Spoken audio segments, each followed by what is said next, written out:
Yo, what up, y'all? It's your boy Rob coming back at you once again with another live stream. So before we get started, you already know what to do. If you're not subscribed to the channel, make sure you hit the bell icon twice. Smash the like button, share this video out to all of your followers, and let's get it cracking. All right, so shout out to everybody who is in the building early. It is good to see each and every one of you. If you guys can hear me okay and everything is looking good, please give me a thumbs up or radiation emoji in the chat.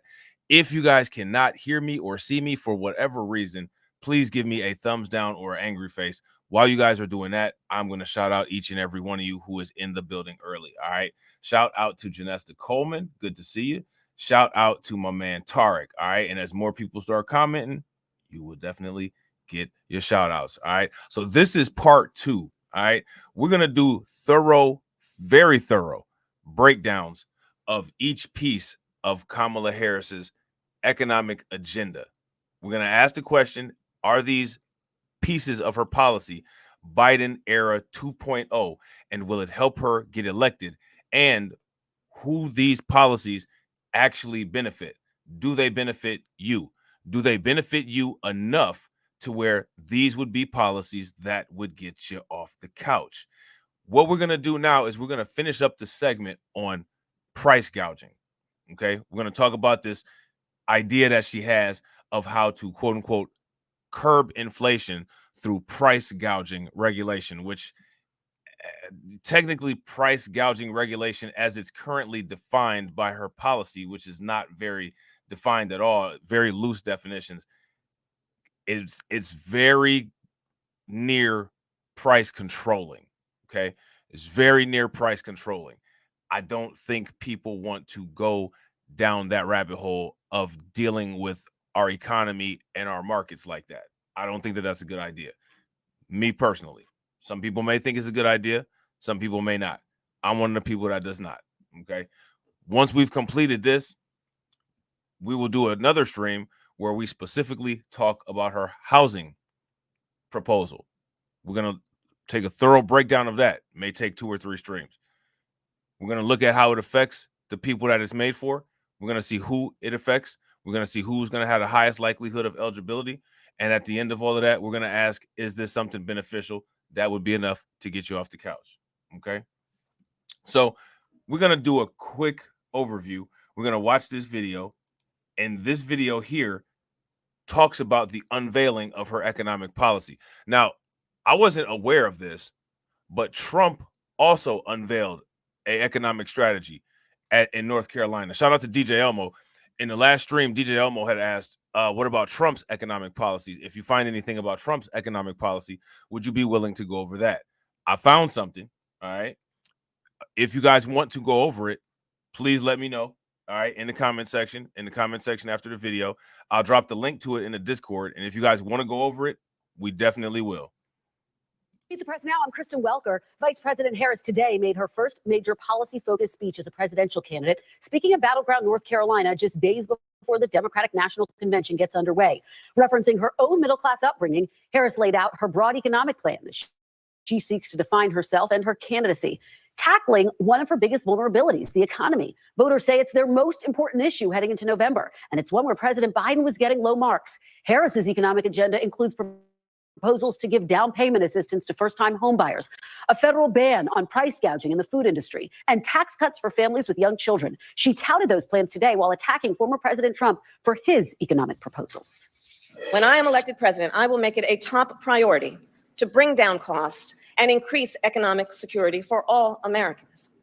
As president, I will take on the high costs that matter most to most Americans, like the cost of food. Now compare what Donald Trump plans to do. He wants to impose what is, in effect, a national sales tax on everyday products and basic necessities that we import from other countries. That will devastate Americans. It will. Now, mind you, she's mentioning this out of context, because the context that Trump is doing this in is in response to unfair trade practices that China has been doing against us, I would say probably at least for the last 20 to 30 years, unchecked for the most part. If you guys would agree, give me a thumbs up. If you guys would disagree, give me a thumbs down. So we need to add that little bit of context. And if proof is necessary, make sure you guys leave a comment. Leave a comment after the video. We'll definitely go back over that. Mean higher prices on just about every one of your daily needs. At this moment, when everyday prices are too high, he will make them even higher. But despite the polling bump Harris has seen since becoming the top of the ticket, she still trails former President Trump when it comes to the economy. In the latest poll from CNBC, 40% of voters say they would be better off financially under Trump, while only 21% say the same of Harris. And on broad. So again, we saw the poll that was on Fox, right? Now this is a poll here on NBC. Both polls show that when it comes to the people who were surveyed, the majority feel that the United States, and by proxy, them, would do better off financially under Trump. How do you all feel? I've made the joke about the quote unquote, I was eating good under Trump tribe. Mind you, that was a joke. As you can see, there's reality in humor. Broader questions of who's better on the economy, Trump holds a 6-point advantage nationally and a 5-point advantage in 7 key battleground states. The Harris economic plan rollout comes a day after former President Trump slammed Harris and the Biden administration for the Inflation Reduction Act, standing in front of a table full of props meant to draw attention to inflation and high food costs. Their Inflation Reduction Act, by the way, was a disaster. It's what caused the inflation. Their Inflation Reduction Act was a con job. Here is the record of economic calamity that Kamala is desperate for voters to ignore. She cast a tie-breaking votes that caused record inflation, no tax on tips. All of a sudden, out of the blue, she comes out. That was months ago I said that.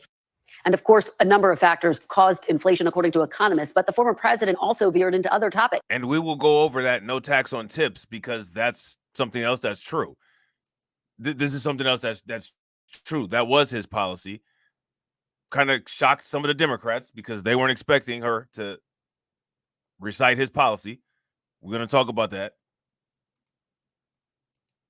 Including defending his right to make personal attacks on the vice president. Even his allies have urged him to stay on message. I think I'm entitled to personal attacks. I don't have a lot of respect for her. I don't have a lot of respect for her intelligence. And I think she'll be a terrible president. And I think it's very important that we win. And whether the personal attacks are good, bad, I mean, she certainly attacks me personally. She actually called me weird. He's weird. She's weird. Shout out to Carlton. What's good with it, bro? In her policy. Who wouldn't want to have strong borders? Who doesn't want to have lower taxes? Joining me now from Raleigh, North Carolina is NBC's Yamiche Alcindor. And also with me is Brian Chung to break down the impact of some of these policies that Kamala Harris talked about today. Dasha Burns also has the view from Trump world. Yamiche, I have to start with you. So today, the vice president rolled out her economic plan. It comes after she and President Biden were out talking health care costs yesterday. Obviously, a clear focus on. Do you guys hear all that background noise? Now, mind you, I want to make sure that we're all clear on this. This background noise is coming from NBC. The background noise isn't coming from me. If you guys heard it sound like a soup kitchen back there with a bunch of pots, pans, and spoons banging around, give me a thumbs up in the chat. If you guys didn't hear that, then give me a thumbs down. I'm going to run it back so you guys can hear that background noise. But listen, you hear that? No background noise. In my tiny little studio.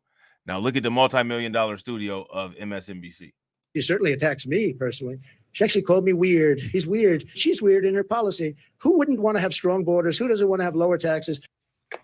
Joining me now from Raleigh, North Carolina is NBC's Yamiche Alcindor. And also with me is Brian Chung to break down the impact of some of these policies that Kamala Harris talked about today. Dasha Burns also has the view from Trump world. Yamiche, I have to start with you. So today, the vice president rolled out her economic plan. It comes after she and President Biden were out talking health care costs yesterday. Obviously, a clear. There it is.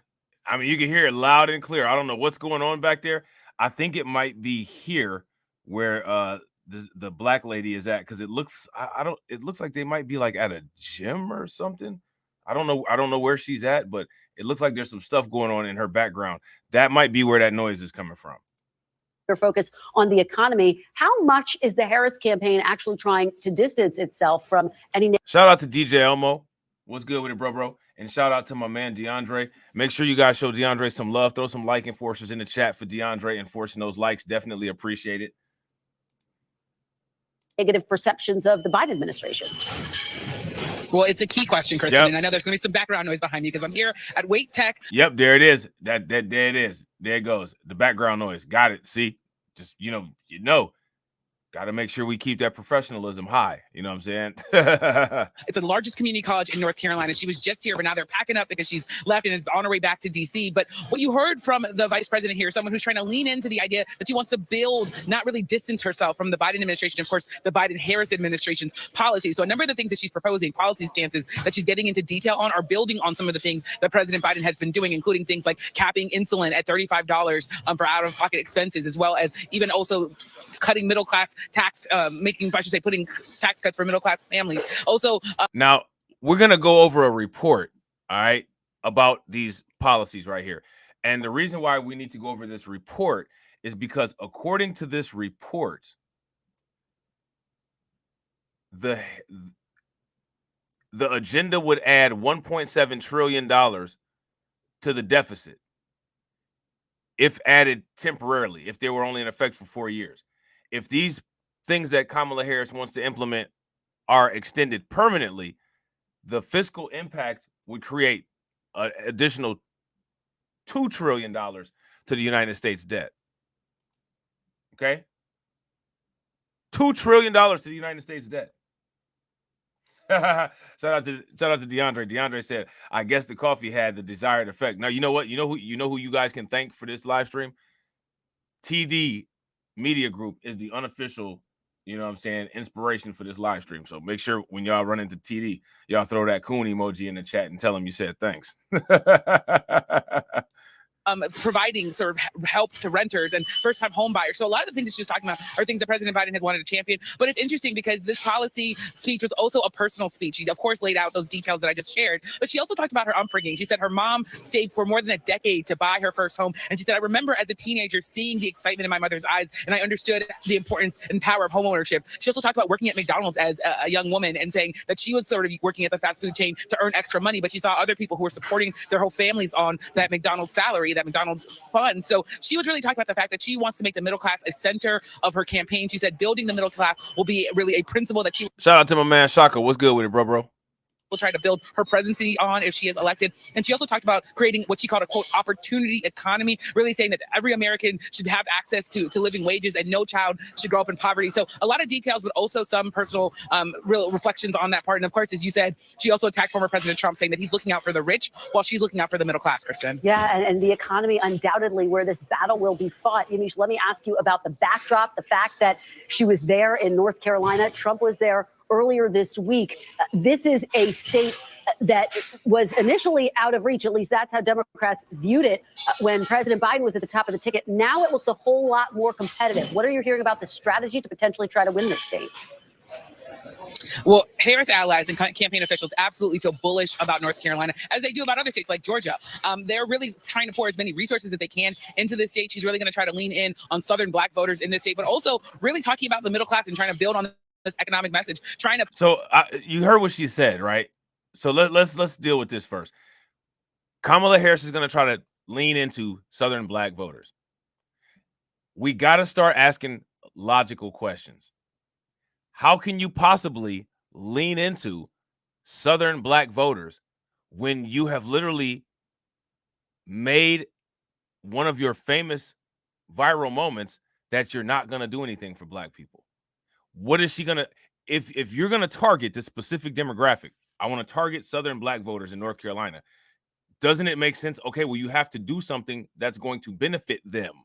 Would you guys agree? If you guys agree, give me a thumbs up. If y'all disagree, give me a thumbs down. Shout out to Shaka. Shaka said, Kamala served over 1 billion. Facts. President Biden was at the top of the ticket. Now it looks a whole lot more competitive. What are you hearing about the strategy to potentially try to win this state?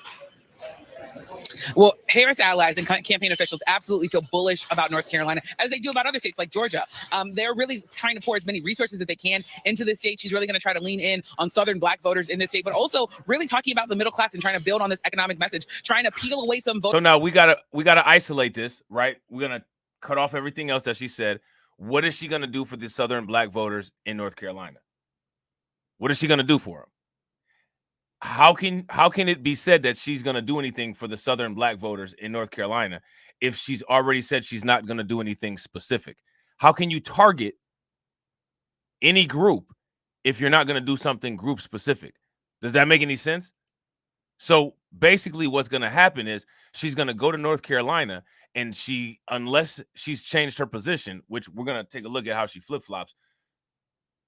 If she doesn't flip-flop and try to do something specifically for them, then for the most part, what they can expect is a lot of hot air when she goes down to North Carolina. Would you guys agree?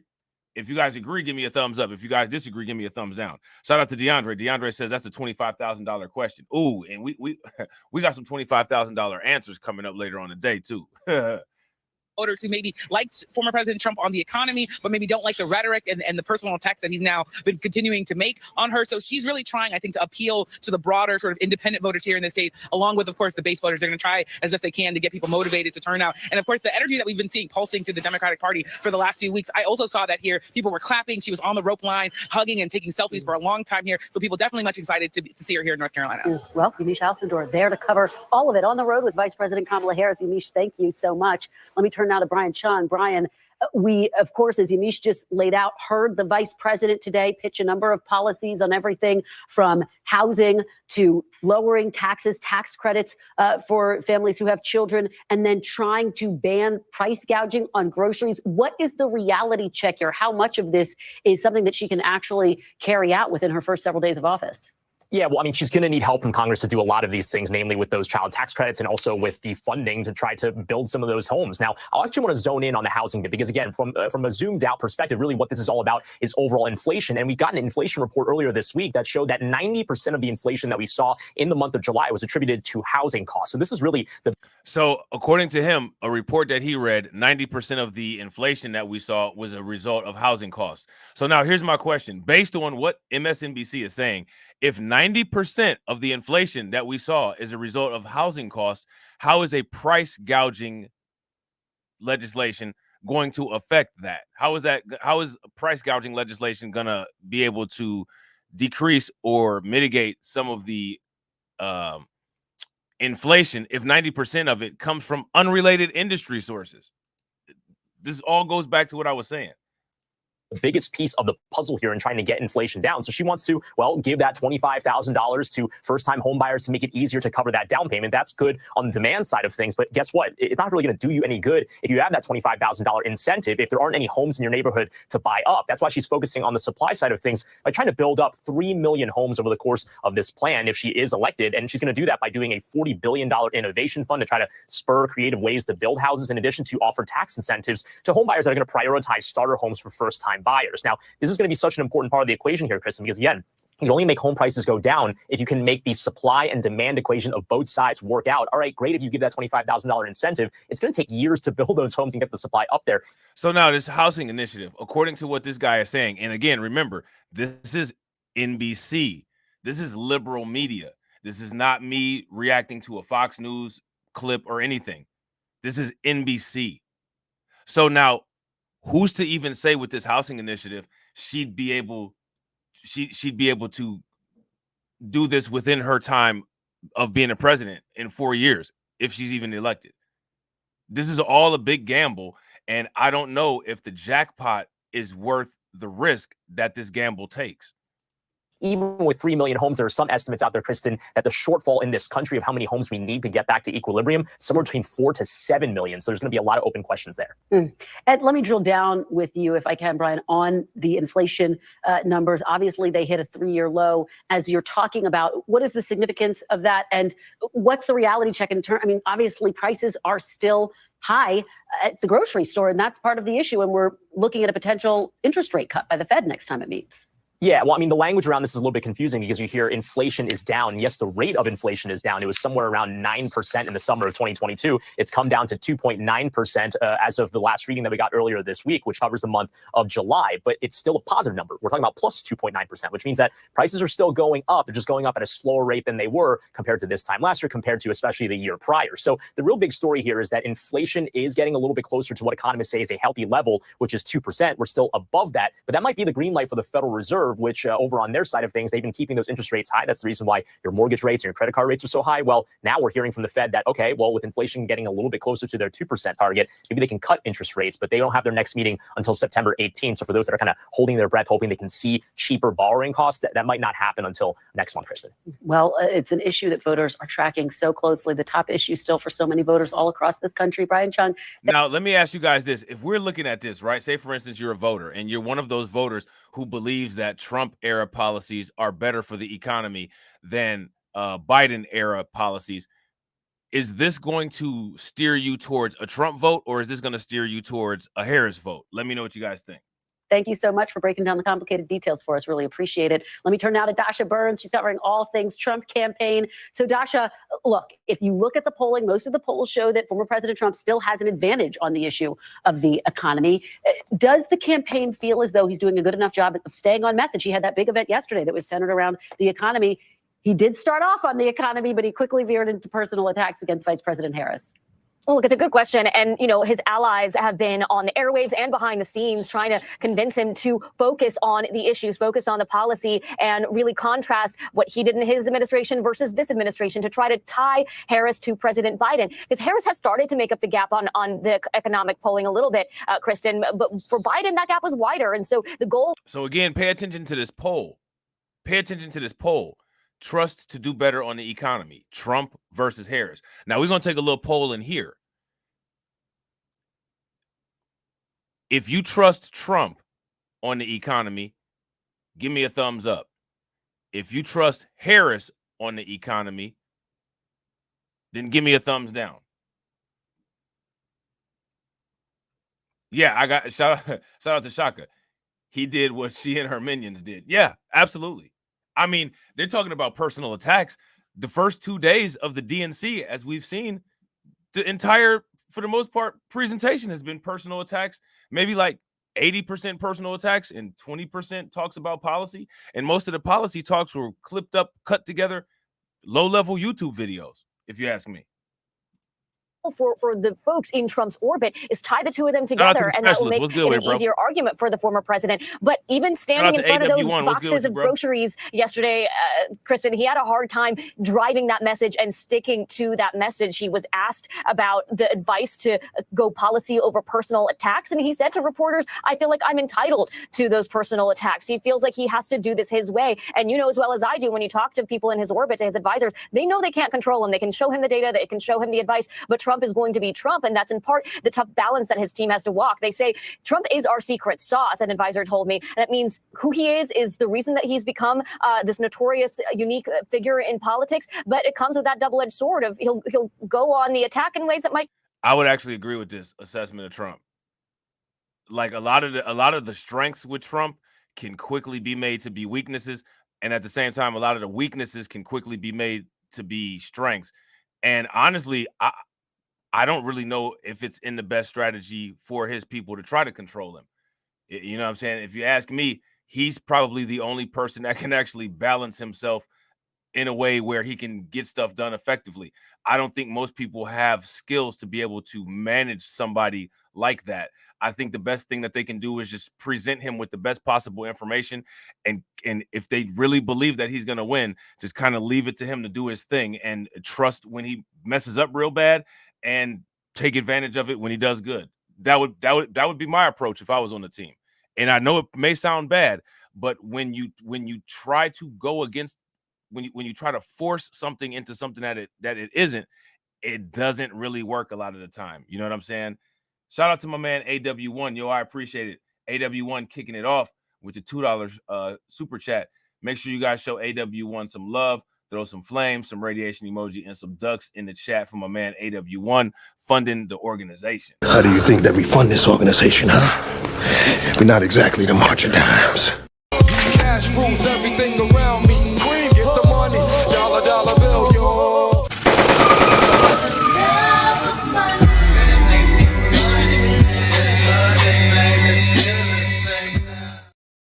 Shout out to you, bro. I appreciate you.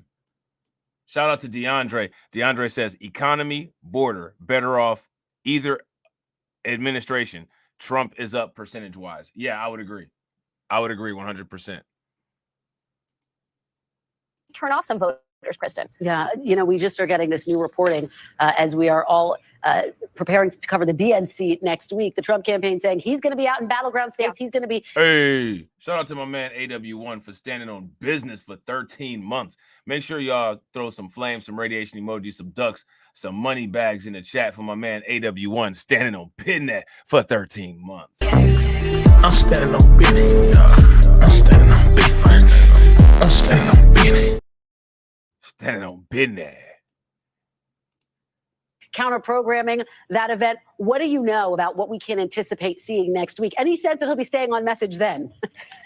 You know, I don't think anyone has an answer to that except maybe former President Trump himself. And even then, he sometimes doesn't know exactly what he's going to do until he gets up there behind the podium, Kristen. But look, I think, you know, he's received some of the criticism from the Harris campaign of not being out on the trail enough. Vance has been doing a lot of the stumping recently. He did have an event in Asheville, North Carolina this week and will be in Pennsylvania this weekend. But next week, he is planning to counter program. He will be in those battleground states. And you saw this a little bit from him in the primary, Kristen, where he was getting criticized for not spending enough time in Iowa and some of those early primary states. But then in that last few moments, those last few weeks where voters are really, really paying attention, it was nose to the grindstone. So it's possible and likely from what I'm hearing behind the scenes that it's going to be a similar strategy here where post-Labor Day, when people are fully locked in, that's when you're going to really see him deploy. And next week, we will be seeing that counter programming. All right. Dr. Burns, thank you as always for your.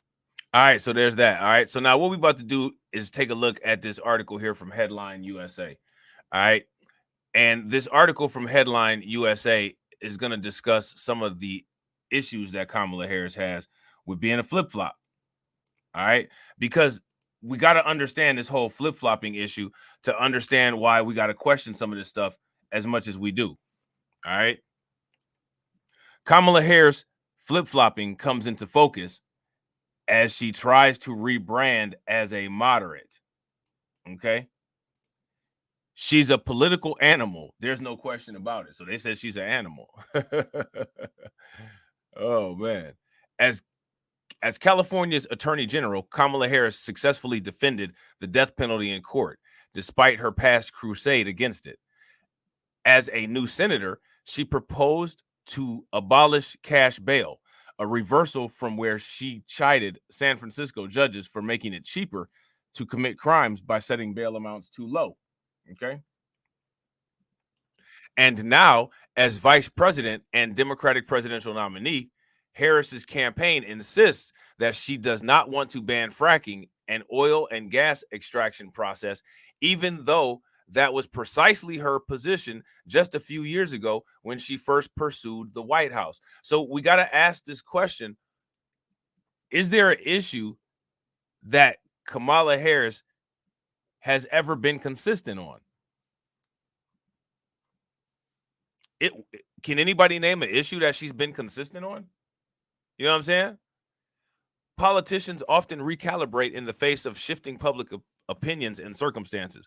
Across 2 decades in elected office and now seeking the presidency for a second time, Harris has not hesitated to stake out expedient and at times contradictory positions as she's climbed the political ladder. So what this basically says is that, you know, she'll do what she got to do to win. She's a political animal. There's no question about it, said Geoff Brown, a former San Francisco public defender who knew Harris during her time as a Bay Area prosecutor. But you don't get to be president unless you are one, okay? Harris's litany of policy reversals is opening her to attacks by Republicans and testing the strength of her pitch to voters as a truth teller who is more credible than former President Donald Trump. All right. Now, when it comes to honesty, I want to ask you guys, how do you feel? Who's more honest, Trump or Harris? Yeah, facts. Shout out to Shaka. That's politics for you. Facts. Big facts. Her shifts, including on matters that she has framed as moral issues, could raise doubts about her convictions as she is reintroducing herself to the public after taking the reins of the campaign from President Joe Biden, who last month dropped out of the race.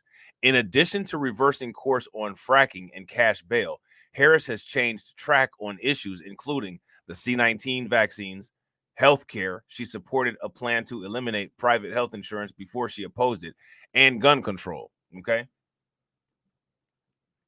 She also has pivoted on her positions since joining the presidential race, not only plagiarizing at least 2 of Trump's tax cut proposals, no tax on tips and child tax credits, but suddenly taking what sounds like a hardline stance on closing the Biden administration's open border, which is interesting because that's more than she said about that, right? That's more than she said about that when she was supposed to be in charge of the border. Shout out to Win Loser Rug. What's good with it, bro? That's more than she said about it when she was supposed to be in charge of it. She is vulnerable to the charge of flip-flopping. No question about that, said John Pitney, a professor of political science at Claremont McKenna College in California, who worked as a GOP congressional and political aide in the 1980s. This is an ample incentive for Republicans to attack Harris if history is a guide. Republicans in 2004 savaged then Senator John Kerry for voting both for and against the same Iraq war funding bill, which they distilled down to the attack that he was for it before he was against it. Such criticism hasn't always resonated. In 1992, Democratic presidential hopeful Paul Sonis attacked Bill Clinton, dismissing him days before the New Hampshire primary as a pander bear who will say anything, do anything to get votes. Clinton defeated Sonis days later before winning 2 terms in the White House. All right. So now here's the issues that she's backtracked on. The juice mandates. During the 2020 vice presidential debates, Senator Harris declared resolutely that she had no intention of taking the juice if it was developed by the Trump administration.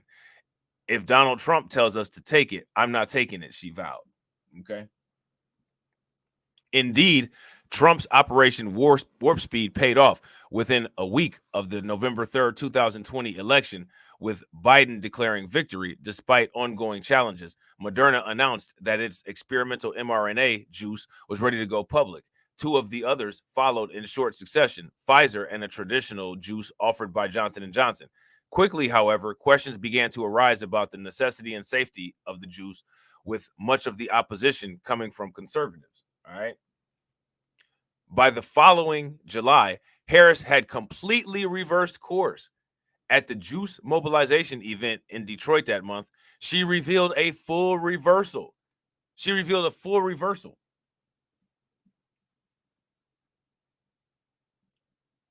Exactly. Shout out to Shaka. Shaka says, seriously, though, she's saying all of this stuff she finna do as a president of the United States, but what has she been doing these 3 years as the vice president of the United States? Bro, if anybody can tell me what she's been doing besides, I don't know, planning her presidency, I'm game. I'm trying to hear it because I don't know. And I've been covering this stuff. And I don't know. We've been trying to figure out where she at. You know what I'm saying? The juice gave us the upper hand against the virus, and nearly 160 million Americans are now fully juiced, and more than 4.75 million are here in Michigan, she said. This is an incredible process, and we need to build on that progress, she continued. And we need to build on that progress now, because there are still a whole lot of folks who are not yet juiced, and that is certainly true here in Detroit. All right, now remember, she said she wasn't doing it if Trump was behind it. With Biden increasing the harsh rhetoric against the Jew skeptics, she denounced, quote unquote, misinformation that was leading many to reject the mandates. Now, mind you, she initially rejected the mandate simply because of who made the mandate. Shout out to Carlton. Carlton said, I know people who are on their 8th dose of the juice. Somebody, I think it was Jimmy Dore, just put out a video talking about Fauci just got just tested positive, and he's on his like 8th booster or something like that. Oh man, shout out to everybody that's watching, man. I appreciate you guys. If you all haven't smashed the like button yet, please take a moment, smash the like button. Also, if you guys haven't hit the bell, please take a moment, hit that bell. And please share the stream to your social media. We got 20 people watching. Shout out to you all. I appreciate it. And we got 17 likes. If everybody can bang on that like button and get us to 30, I'd be grateful. Yeah, 8 juices. 8 juices is insane. That's insane. I've never seen a juice that needs that many boosters. Usually what you do is you get the juice for whatever it is that you're getting it for. If you haven't got it in a long time, before you get your next booster or whatever, you know what I'm saying, you get a titer level drawn. How many people have ever had a titer level drawn? You get that drawn for something like hepatitis B or something like that, or any of these other juices. You know what I'm saying? Like, this is just bizarre. It's just bizarre. Last week, the president spoke about what our administration is doing to boost juice rates. And basically, it boils down to 2 things. We are bringing the facts, not misinformation, the facts directly to the people, she claimed. And that's a big deal, as you all know. We got to get the facts out because, sadly, there's a lot of misinformation. Well, what is the misinformation? It seems like, in many cases, the misinformation and the facts tend to become, interchangeable a lot of times. You know what I'm saying? Shout out to Shaka. I didn't know you was in the military, bro. You know what I'm saying? We appreciate your service. You know what I'm saying? shout out to Win Lose a Rug. Win Lose a Rug said, DeAndre, bro, Lucas was walking that thin line. That thin line, bro. Listen, it's a thin line. It's a thin line. You know what I'm saying? We need to make that a movie. Or you know what? We should actually make that a book. Blacklight Publishing's first New York bestseller. There's a thin line between being PB and a C. You know what I'm saying? So now here it says, nonetheless, Harris herself was quick to spread a demonstrable falsehood just moments later. Virtually every person who is in the hospital right now sick with C-19 is unjuiced, Harris lied. Okay? Even more regrettably, virtually every person who has recently passed from C-19 was unjuiced. She lied again. The loss, that tragedy of that loss, literally every person who has died from C-19 that we have recently been seeing was unjuiced. Okay? So now here's her position change on the death penalty. One of Harris' most pronounced shifts was over the death penalty. During a 2004 inauguration speech after her election as San Francisco District Attorney, Harris vowed to never charge the death penalty. She framed her choice as a moral one. What I tell you all about moral arguments. Never, ever, ever use moral arguments. You know why? Because morality is a social construct. How many people would agree? Morality is a social construct, and social constructs can change. You know what I'm saying? That's one of the things that's one of the ways that you can tell if something is a social construct or not. It can change. Things that are fixed into reality, in most cases, they don't usually change. Moral constructs, in most cases, can be flexible. If you guys agree, give me a thumbs up. If you guys disagree, give me a thumbs down. Yeah, shout out to Shaka. Save the moral schmorals for your friends. Facts. And facts. What's moral is determined by the ones running things. Facts. And morals have a butt. Facts. You know what they say? Never trust a big butt and a smile. You know what I'm saying?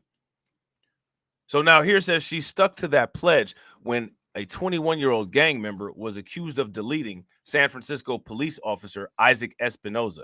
Harris announced that she would not seek ultimate punishment, a decision condemned by police and some fellow Democrats. At the officer's funeral, Harris was forced to look on as Democratic Senator Dianne Feinstein received a standing ovation when she said the death penalty was warranted. Okay? Harris softened her approach 4 years later after launching her campaign for California Attorney General. Amid a tightly contested race with Los Angeles District Attorney Stephen Cooley, a Republican, Harris said she would enforce the death penalty as the law dictates. What happened to the morality? What happened to the morality? Well, I guess the morality was determined by what was necessary for her to win. So the morality became a flexible gauge. While other Democrats on the ballot cruised to victory, Harris barely won. She kept that promise. Her office successfully defended the death penalty in court, arguing she was obligated to uphold the law as the state's top attorney, even as she refused to enforce a referendum that banned gay marriage. Okay. Blood and guts prosecutor turned progressive. Okay. Shout out to James Sumler. What's good with it, bro? Blood and guts prosecutor turned progressive. As district attorney, Harris zealously approached criminal enforcement matters. While still a candidate, she blasted the progressive incumbent, Terrence Hallinan, as a do-nothing prosecutor who called for taking more aggressive steps to police the homeless, which is something that we still see going on in California. In office, she pursued the parents of chronically truant students, sought to higher bail amounts, and aggressively prosecuted drug crimes, earning her the nickname of Cop Mala. Okay? Earning her the nickname of Cop Mala. Yeah, blood and guts prosecutor. When a scandal erupted at the city's crime lab involving a drug skimming evidence technician, her office failed to promptly disclose the problem to defense attorneys as required. She also sought to continue prosecuting the tainted cases, criticized the judge handling the matter as biased, and trying to have her removed from overseeing the cases involving the technician who had served as an expert witness. Now, we got to ask the question, why would she do this? Why would she do this? That's really bad. How many people heard about that forensics specialist or something like that in Detroit that has recently caused a lot of issues? I believe she got prosecuted, and now they have to go back through and look at all of her cases. Why would Kamala Harris do this? And here's my question. If she's willing to do this at these lower levels, you got to ask the question, what would she be willing to do at the higher levels? These are valid questions. Literally, no one should be shaming anybody for asking these valid questions. You know what I'm saying? So now here it says Harris has said she was unaware of issues with the lab, though emails released in a court case show her top deputies knew that there was a problem. So she lied. I didn't know. But you did.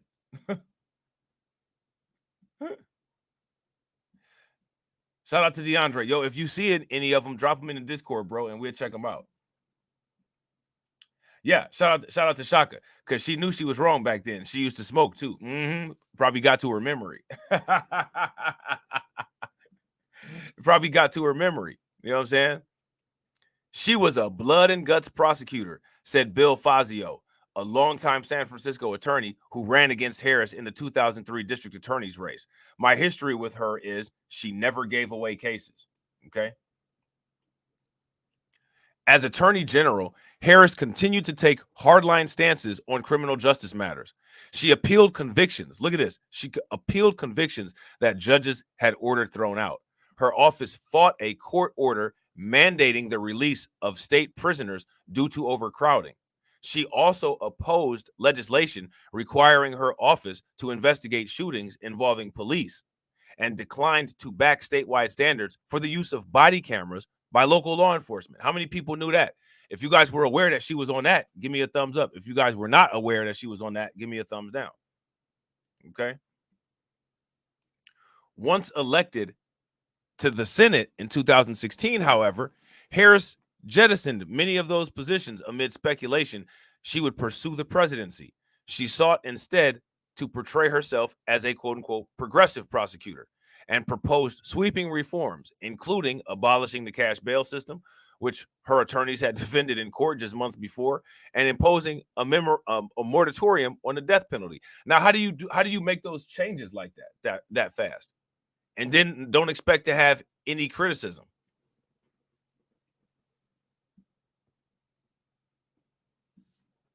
Shout out to DeAndre. DeAndre said, I'm from the Bay. I've been knowing about Kamala Kuh. I've been knowing about Kamala Kuh. You know what I'm saying? In May of 2020, violent protests erupted in Minneapolis over the police deletion of George Floyd.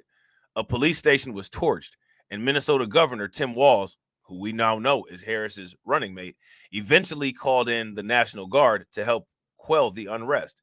In the days that followed, Harris took to the social media site Twitter, now known as X, and urged her followers to chip in on a bail fund to help those arrested post bond.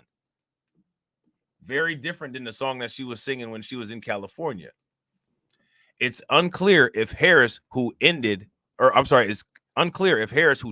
"End money bail" as a presidential candidate, still supports the idea. She abandoned her primary campaign in 2019 and was picked the next year to join Biden's ticket. Her campaign declined directly to address the question. Okay. She believes that we need a system where public safety, not wealth, determines who should stay behind bars following an arrest.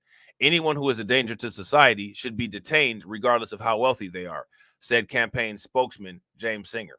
Now here goes, I did inhale. She says she inhaled. Uh-oh. Okay, cool. Bet.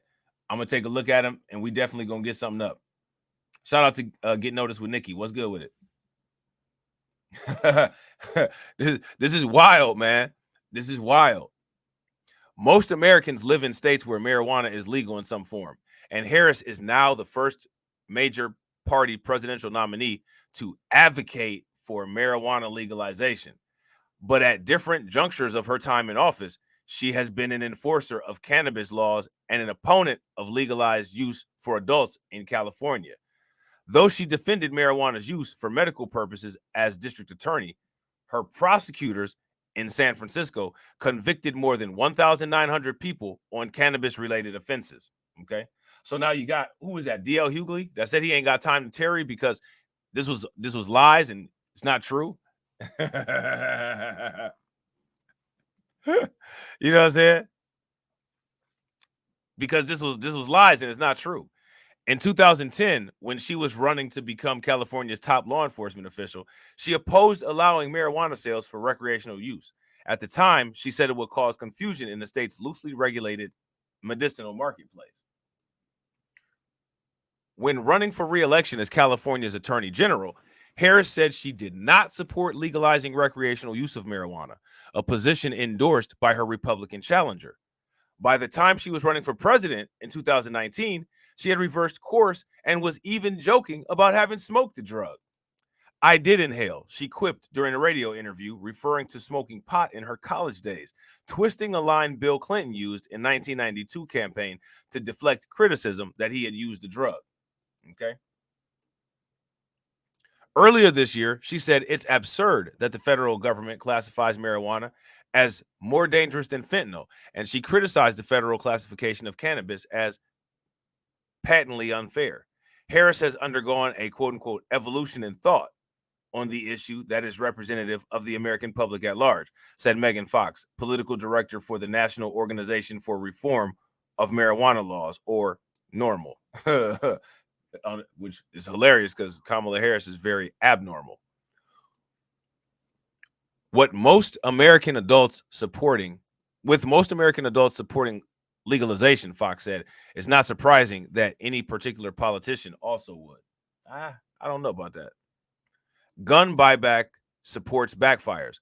Although she still supports gun control measures that would violate the Second Amendment, Harris has softened her stance somewhat on the issue, falling in line with the majority of Democrats. All right. So what you see here, what it seems like you see here is that as these people start to try to advance their careers, they start to normalize their positions with the basic hardline positions of the party that they're trying to be a part of. So they might have some views that are kind of radical or some unorthodox views while they're earlier in their policies. The flip-flopping seems to be what one could say is akin to a quote-unquote political maturity. You know what I'm saying? Which is, I don't know how good that is. Since becoming vice president, she pulled back from her support for mandatory gun buyback programs, which helped her stand out in a crowd at 2019 Democratic primary, in which she later had the dubious distinction of being the first to drop out. Harris supported forcing millions of gun owners to sell their AR-15s and similar firearms to the government. All right, a proposal that found little support among other Democrats or gun safety advocates. She now advocates for universal background checks on gun sales and red flag laws that generally allow family members or law enforcement officers to seek a court order restricting gun access to those posing an imminent risk to themselves or public safety. All right. So my question is, with all this flip-flopping and all this flip-flopping laid out like this, how can Kamala Harris be trusted on any issue? Now, let's talk about this plan that she has. We're going to talk about this plan that she has to improve the economy, quote unquote. All right. Now, these are the questions that we need to ask. This is from U.S. Budget Watch 2024. All right. A project of the Committee for a Responsible Federal Budget. The Kamala Harris agenda to lower costs for American families. Now, let me ask you guys this. If what you're doing increases the national deficit, does that ultimately lower costs for families? I guess it remains to be seen. But initially, you wouldn't think so, right? That doesn't seem like it would make too much sense. Vice President Kamala Harris released a document today, the agenda to lower costs for Americans. So we should check this out. Yeah, this is really long. We should actually absolutely check this out. I'm gonna put this in the chat. All right, and I'm gonna put this in the Discord too.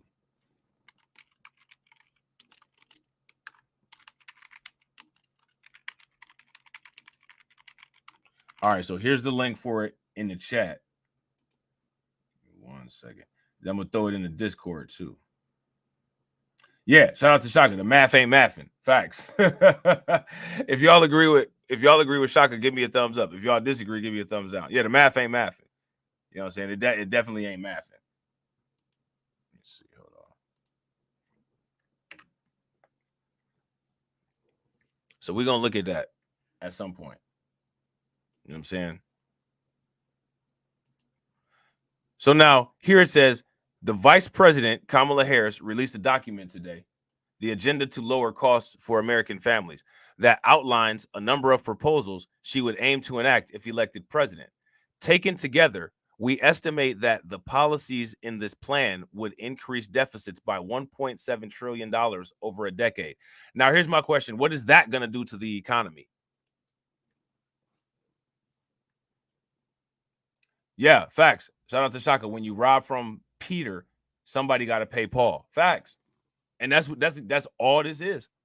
That's all this is. And if you're doing that, see, there's this how many people have ever heard of this scam called check kiting? Look up check kiting, and we'll talk about it next time. But that's something that's illegal. You know what I'm saying? It's something that's commonly done at banks. That's effectively what this is, just on a larger scale. You know what I'm saying? That figure of $1.7 trillion would grow to $2 trillion if temporary housing policies were made permanent. So again, so then what? This increase in national deficit that would cause increases in prices, then what ends up happening there? Then the private companies get in trouble for price gouging. She's just moving debt around. Facts. Not getting rid of it, just moving it around the equation. It's got to be eliminated. This isn't eliminating anything. This is just reclassifying something. How many people have ever seen like what an accountant does if they do like ABC costing, or they do some type of accounting where you have to classify certain things and put it on the balance sheet, assets and liabilities. We're going to put this over here in miscellaneous. We're going to put this in assets. We're going to put this in property, plant, and equipment. That's all they're doing is moving things around to make line items look okay. But the line items are not changing. They're not changing the amount of debt. Yeah, absolutely. It's check fraud. It's check fraud. You're basically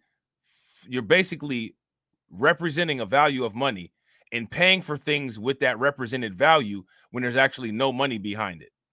You've only paid once, but then you use a false tender for monetary exchange across different vendors, and the chase for the money is following where the kite is going. You know what I'm saying?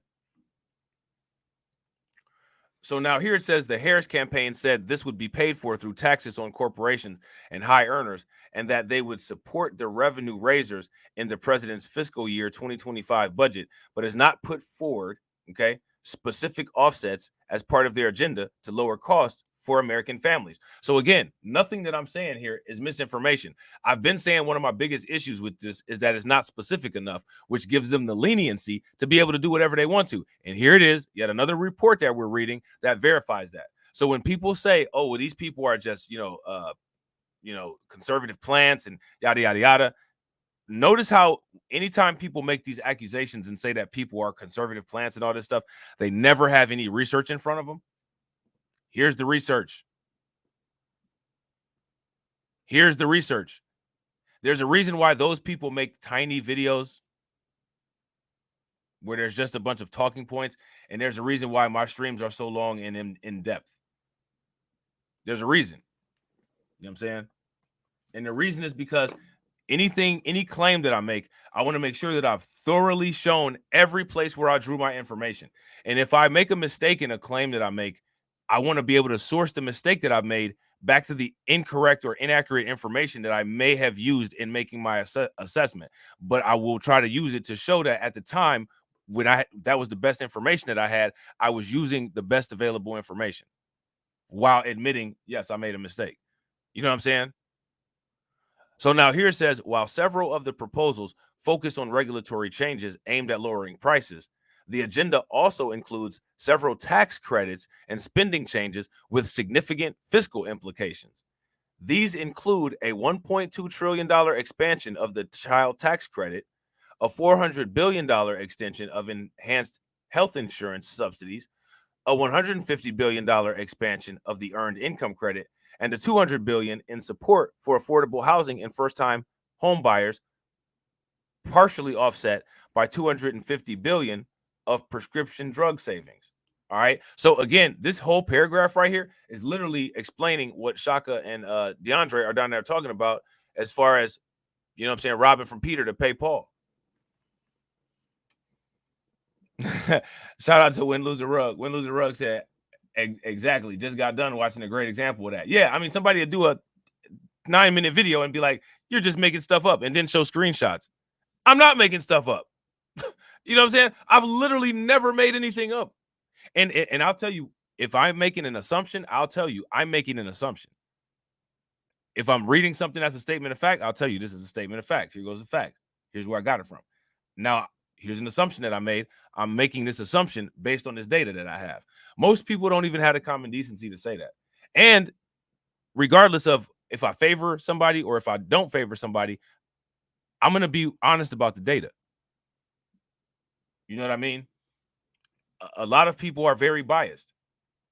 The good thing about it when you don't really like anybody is, you know what I'm saying, you don't have any motivation. I don't have any motivation to be more or less biased towards anybody. You know what I'm saying? On October 16th, Vice President Harris's campaign released elements of a first 100 days agenda that says, look at this. Now, here's the first 100 days agenda. This is what everybody was up in arms about with Biden, because we wanted some legislation in the first 100 days. Nobody's really saying what we demand in the first 100 days, you know what I'm saying, this time, but that's neither here nor there, right? First 100 days agenda that says it would cut taxes for the middle class, reduce grocery cost, take on price gouging, lower the cost of owning and renting a home, continue to bring down the cost of prescription drugs, and relieve medical debt for millions of Americans. Much of this agenda is regulatory, including a ban on price gouging of food and groceries. Now, we saw in that MSNBC report where the economist said most of the inflation is coming from the housing prices. So what effect is the price gouging regulation on the grocery industry really going to do if 90% of the most recent inflation is on the housing crisis?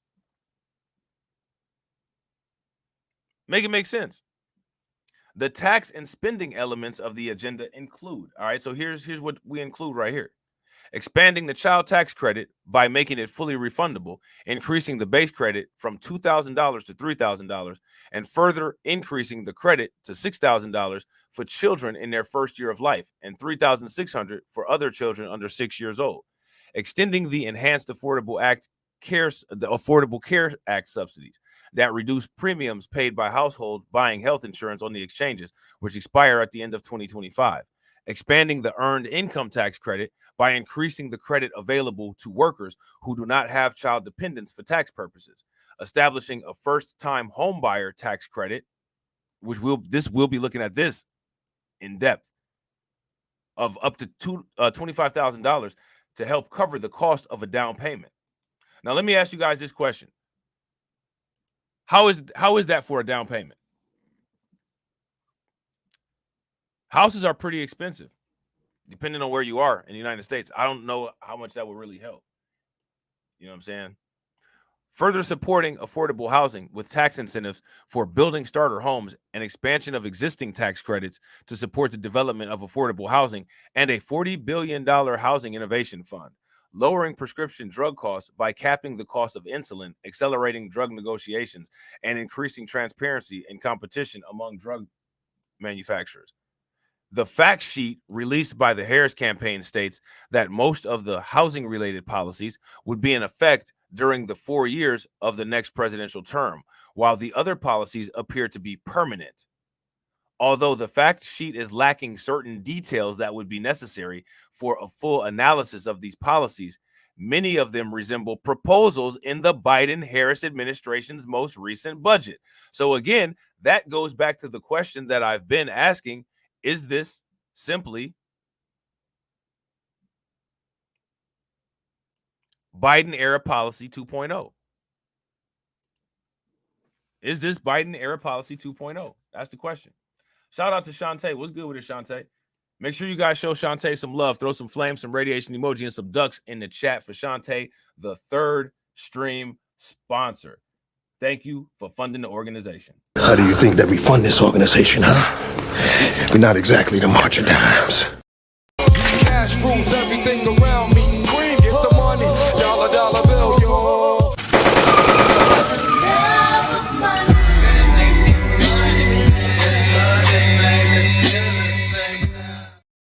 Shout out to Shantae. Shantae says, Kamala is a hot mess when here in California.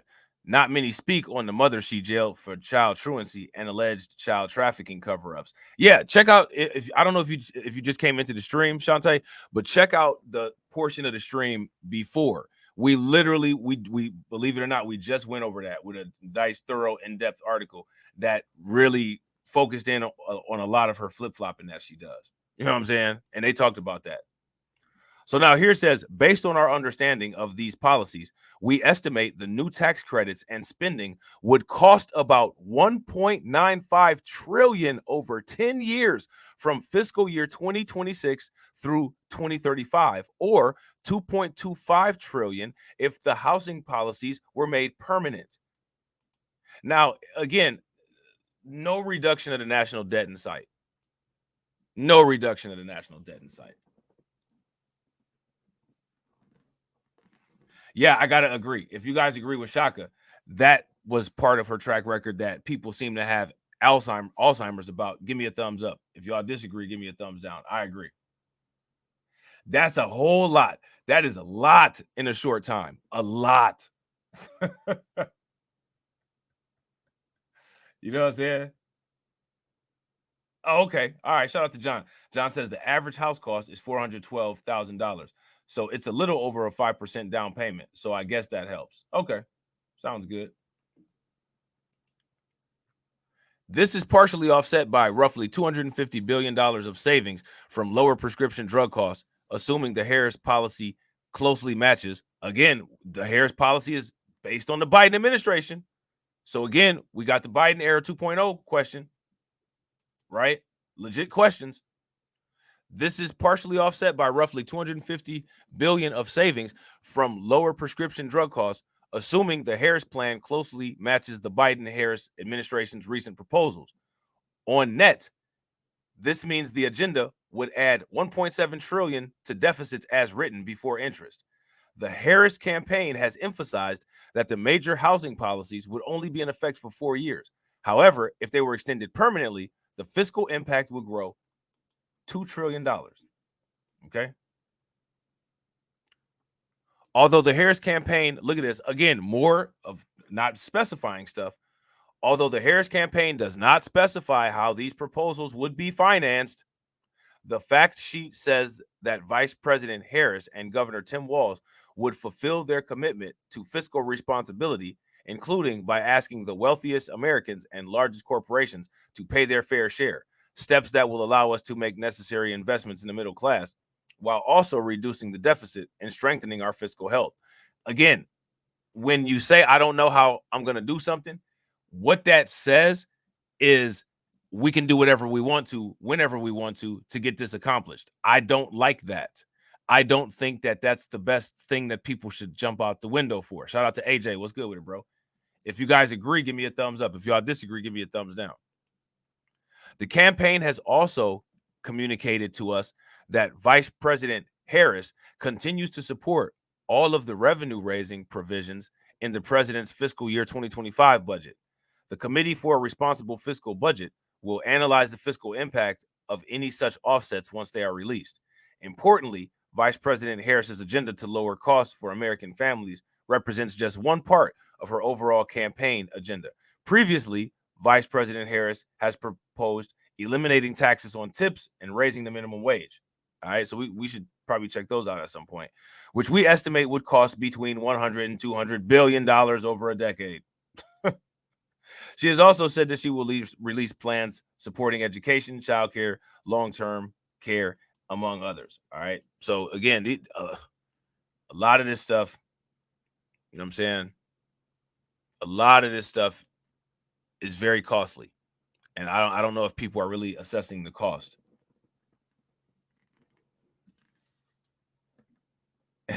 Right. Shout out to Shaka. Facts. All this coming from someone who said this will all pay for itself. Here's my question for you guys.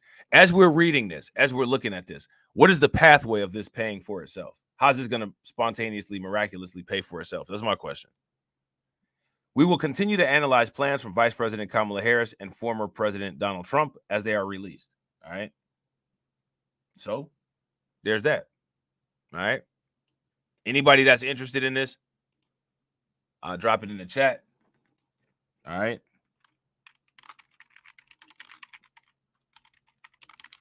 And I'm going to throw it in the Discord. All right. So here it is right here. Here go the link. If you're watching on the live chat, or if you watch on the replay and the live chat is there, you can hit the link right now. It's in there. And for the people in the Discord, it's in the submissions channel. Okay. Because the problem, the reason why you got to do this is because you got so many people just like making wild accusations because for whatever reason, this election is so it's so oddly it's so oddly emotionally charged. You know what I mean? That people are just making assumptions about people. They're just making assumptions. So this person is just lying. These people are just lying. No, people aren't lying. You know what I'm saying? Is the Washington Post lying? The Washington Post has lied before. You know what I'm saying? But they now they're telling the truth. It is a feelings election. I agree. If you guys agree with Shaka, give me a thumbs up. If y'all disagree, give me a thumbs down. It's a feelings election. It's absolutely a feelings election. You know what I'm saying?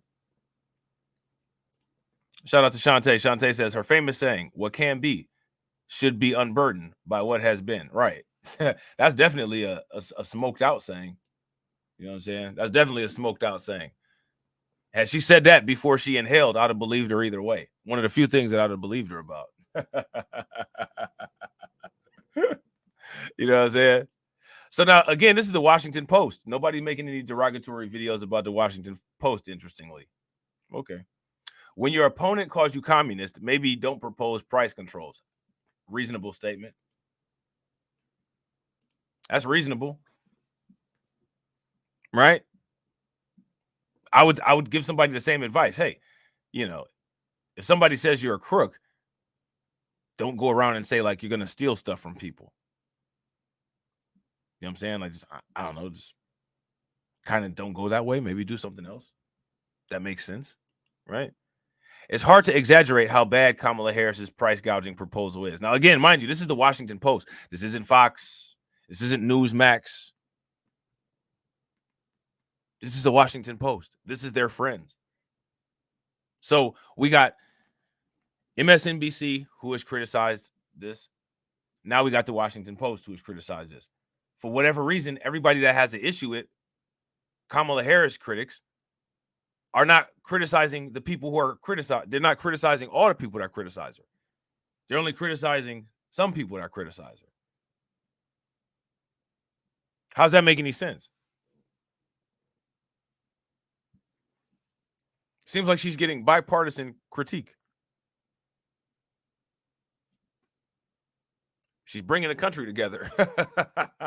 Maybe that's a sign of a good leader. I don't know. She's uniting the country in her in critiques against her. Hey, you know what I'm saying? Some people have creative ways of doing things. Maybe she's not so bad after all. I don't know.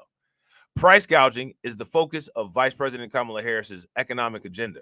Her presidential campaign says she'll crack down on excessive prices and excessive corporate profits, particularly for groceries. Okay. So what level counts as excessive, you might ask? But Harris will ban it. Okay. That's the thing about price gouging. It has been said of hardcore pornography, you know it when you see it. Or as has been said of hardcore pornography, you know it when you see it. I didn't know that they had said that about hardcore pornography. I keep that in mind. You know what I'm saying? It's not hard to figure out where this proposal comes from. Voters want to blame someone for high grocery bills, and the presidential candidates have apparently decided that the choices are either the Biden administration or corporate greed. Harris has chosen the latter. Now, we've asked this question. We're going to ask this question again to keep it consistent. When it comes to the chat, who do you all feel is responsible for the high prices that we're seeing? That's my question for you guys. Shout out to Torian. What's good with it, bro? Torian says, most don't give a damn unless they get what they want at the expenses of others.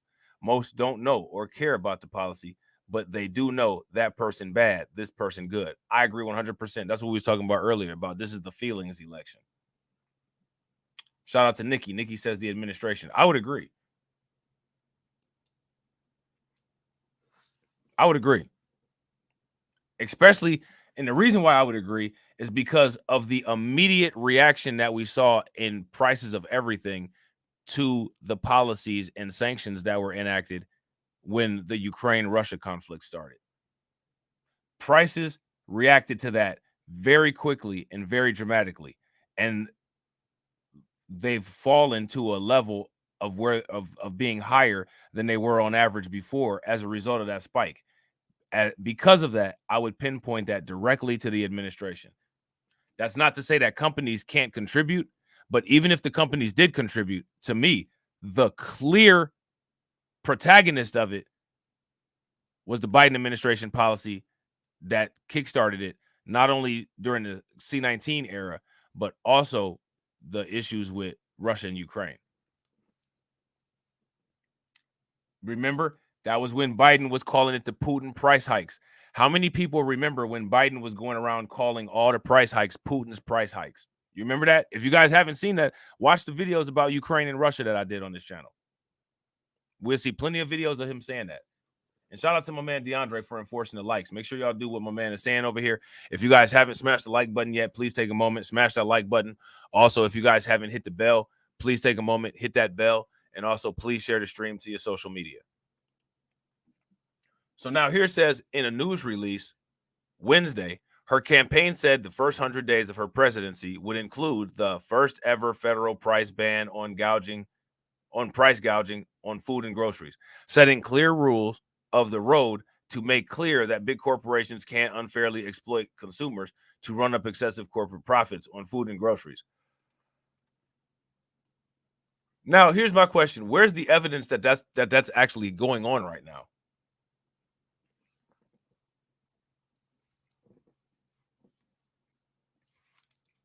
Absolutely. Shout out to Nikki.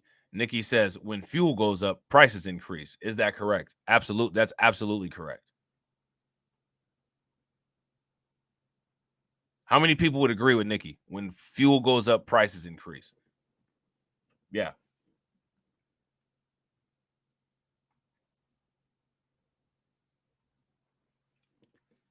Biden made us suffer at the pump. Facts, Carlton.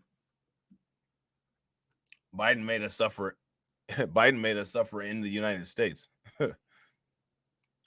What are these clear rules of the road or the thresholds that determine when a price level becomes excessive? The memo does not say, and the campaign did not answer questions I sent seeking clarification. So again, now this is what I want you guys to see.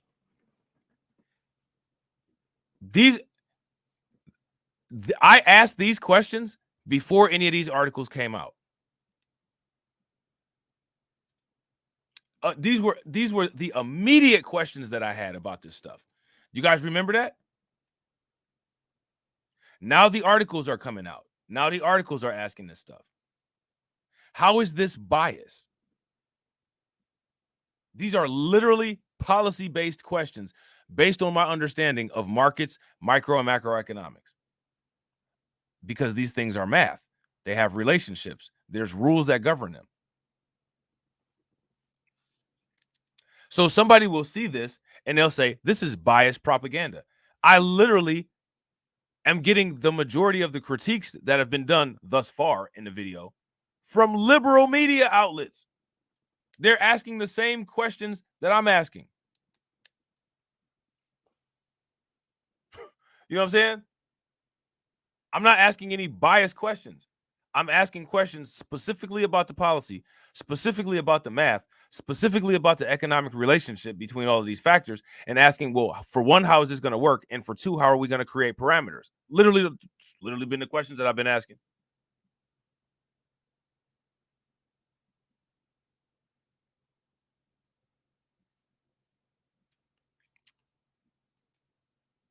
I said if they can lay out a pathway, okay, well, that makes sense then. But they are not and haven't been laying out pathways. They just been saying, accept what we say, and that's just what it is. And shout out to everybody that's watching. We got 32 people watching. We got 26 likes. If everybody could bang on that like button and get us to 50, that'd be great.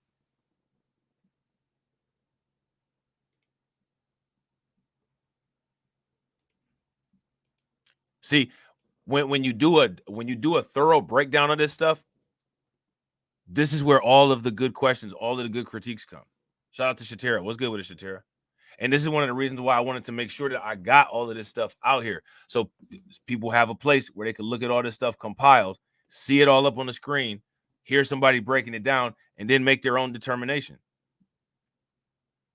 Not just listen to a, 10-minute video of somebody just giving opinions based on who they want to win and say, well, anything else other than what I say that doesn't agree with what I'm saying is propaganda, and these people are agents. I'm not an agent.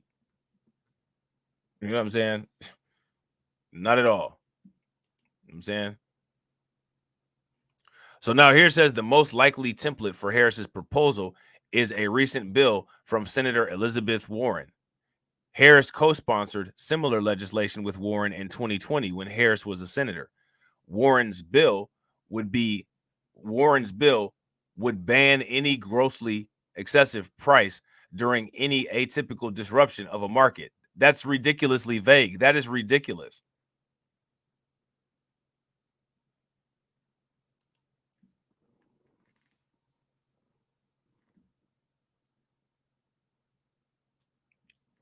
Isn't that ridiculous? Shout out to AW1. AW1 said, yo, Rob, when you put on that national convention on your YouTube channel, I bet you'd be watching something else or doing something else. If you were a betting man, you know what I'm saying, you might win that bet. You know what I'm saying? You might win that bet. Alas, no definition was provided for these terms either. Rather, the bill would empower the Federal Trade Commission to enforce bans using any metric it deemed appropriate. Again, aren't these the critiques that I had? So if I'm biased, if I'm as biased as people say, these people who critique Kamala Harris are biased. If I'm biased, then why is it that my critiques of this particular plan are literally the exact same thing that the liberal media is saying? You know what I'm saying? Shout out to Torian. Torian says, Rob, the fact that you are asking these questions is why you aren't propelled to the forefront. You are their great American nightmare for both sides. And you black too. You are the hag. You are the hag at this point. Bro, facts. Facts. 110%, bro. Absolutely. That's exactly what it is. When it comes to either side, oh, he's too liberal, you know what I'm saying? Or he's too conservative, or he's this, he's that. Well, who are you loyal to? I'm loyal to black people. I'm loyal to us. I want the best for us. And I'm not gonna get the best for us by having any type of emotional attachment to somebody, you know what I'm saying, instead of actually looking at what they have to offer and comparing the facts and doing the math, which is what anybody should be doing. You know what I'm saying? But they not. But it's all good though, because we are. We are. Yeah, she's another one. She's another pretender. Can't forget that. Shout out to Patrick and Rob spreads division and negativity. Facts. You know what I'm saying? Absolutely. Shout out to division and negativity. So now here it says it's hard to exaggerate how bad this policy is. It is, in all but a name, a sweeping set of government-enforced price controls across every industry, not only food. So again, the Washington Post, which is a liberal media outlet, literally has the same critiques about this as Fox News.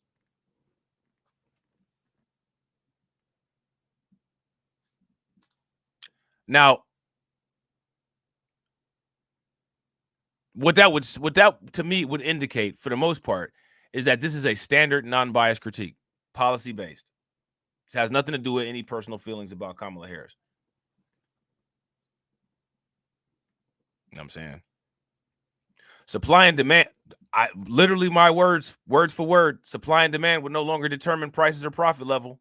Far off Washington bureaucrats would. The FTC would be able to tell, say, a Kroger in Ohio, the acceptable price that it can charge for milk. And then again, based on what? They wouldn't even have the market research or market indicators or have enough information about the market to even know what those things were, unless they had past employees or economic forecasters working for them. You know what I'm saying? So now here it says, at best, this would lead to shortages, black markets, hoarding, among other distractions. Seen previous times, countries tried to limit price growth by fiat. You know another time when this was seen? You know another time when this was seen? During C-19, for whatever reason, maybe because Americans are so clueless, the number one product that was constantly out in the store that people were just buying tons of was toilet paper. Toilet paper was just instantaneously gone as soon as they put it on the shelf. The price for toilet paper spiked. You guys remember when I was joking, I'm about to buy some stock in Charmin's and sell it at the end of C-19. Y'all remember when I said that? Yeah, the toilet paper. Remember when I had first started the BLR C-19 channel, and I was like, I'm finna buy some stock in Charmin, Quilted Northern, you know what I'm saying? All the toilet paper companies, I'm buying stock in all of it. Because for whatever reason, everybody keep buying stock. It's going to drive the price up crazy. That didn't have nothing. Them companies wasn't price gouging. Now, mind you, I'm not taking up for the companies because companies do their own dirty stuff. But that was clearly a result of shock supply and demand. You know what I'm saying? If that situation were to take place and these guidelines were in place, how would they deal with that? So because there was a sudden demand on toilet paper, They would deem it as price gouging based on what indicators? What's the criteria? So now here it says there's a reason narrower price gouging laws that exist in some U.S. states are rarely invoked. At worst, it might accidentally raise prices. Okay. That's because, among other things, the legislation would ban companies from offering lower prices to a big customer or a big customer such as Costco than to Joe's Corner Store, which means quantity discounts are in trouble. So that would really affect a place like Sam's Club, Walmart, Big Lots. That's why they call that store Big Lots. Did y'all know that? Big Lots is based on their pricing model of how they get stuff so cheap. They buy products in big lots, in big lot sizes, which means that they can sell the unit prices cheaper. Big Lots. How many people knew that? If y'all knew that, give me a thumbs up. If you guys didn't, give me a thumbs down. That's why the name of that store is Big Lots. They purchase big lots of products, break them down, and sell them for a cheap unit price to get a higher revenue. They literally named the store after their business. Yeah, Purell. That was another one. The price, after Trump told people to drink bleach, the price went up. Can't find a bottle of Clorox nowhere. You know what I'm saying? Shout out to Al. The commodities. This is when I was telling people, yo, pay attention. You know what I'm saying? Get your diversity in your portfolio together with the commodities. When the economy shocks and the stocks tank, the commodities go up. You got to have that relationship to diversify your portfolio. You know what I'm saying? Shout out to Shantae. I like Big Lots. I like Big Lots too. Shout out to Torian. Torian said them fools went and bought up that bleach and some actually drank it. Bro, they drank it. How many people ever heard of Dankin solution? You know, you can purify water with bleach. You know what I'm saying? You got to look up the directions. There's a certain amount of parts per million that you gotta mix. But you know what I'm saying? There's actually this thing that's called Dankin solution, and it actually has like a small percentage of bleach in there. You know what I'm saying? The swimming pool had bleach in it too. I think the bleach is like just nitrogen chloride or something like that. You know what I'm saying? It's like some type of nitrogen chloride or something like that. They mix it in. Oh man.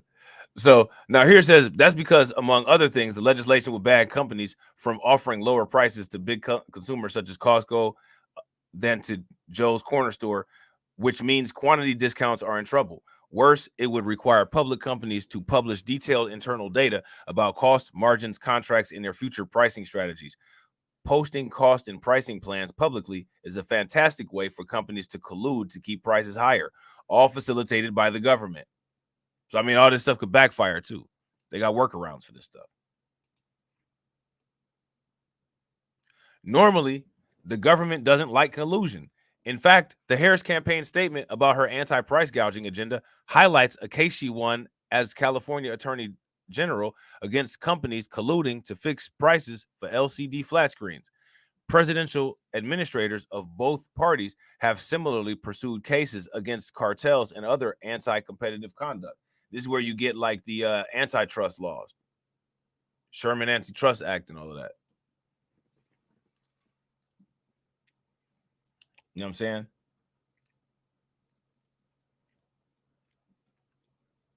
saying? This is crazy. You know what I'm saying? That's because price fixing is already illegal. And this is what I was saying. What they're talking about and should be regulating, if they want to regulate something, is price fixing. It's really hard unless it's just blatantly obvious. It's really difficult to tell price gouging unless it's just blatantly obvious. You know what I'm saying? It's important to distinguish between real cartel behavior, whether among TV makers or meat packers, versus temporary spikes in prices and profits due to high demand or supply chain disruptions. Harris's economic advisors are either too confused or lazy to tell the difference. And we know who her economic advisors are: former BlackRock employees. So who knows? Maybe it's actually strategy. Maybe BlackRock is trying to manipulate the government into doing something to crash all of these businesses so they can turn around and buy them. We don't know. Again, this is just speculation. We're just asking the question. They don't seem to know the history of these kinds of policies and apparently haven't thought very hard about what would make markets more competitive or improve the life of voters. They don't seem even terribly familiar with what's happening to grocery prices, where the battle against inflation has, believe it or not, pretty much already been won. Okay. On Wednesday, a government report showed that grocery prices in July were up a measly 1% from last year, as the White House itself touted. So again, what exactly are they regulating with this? We're gonna control everything by getting these prices together. The prices only went up 1%. Where's the evidence that price gouging of groceries is even a problem?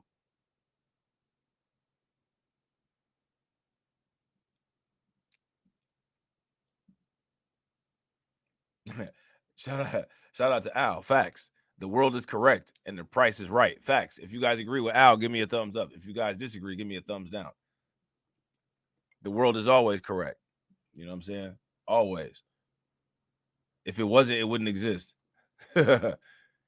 Indeed, annual grocery price inflation has hovered around that level for the past 8 months, way down from double-digit inflation in mid-2022, right? Additionally, profit margins for supermarkets were notoriously thin.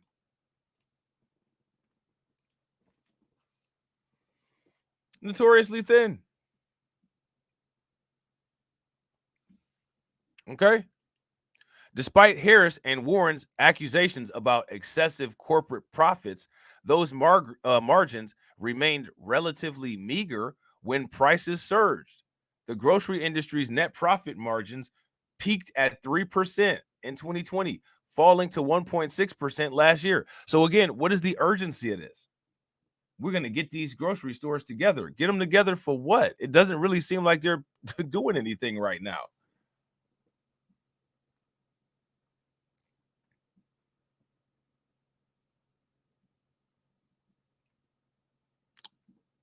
It doesn't seem like they're doing anything right now. If that sounds high, note that the public average net profit margin, what's left over after expenses, for all public companies nationwide is 8%. All right. So what actually happened with grocery inflation, if not price gouging? However, super strong consumer demand plus major supply disruptions, the C-19 pandemic, bird flu, Russia's invasion of Ukraine, pushed prices and profits up. This is literally everything that we said.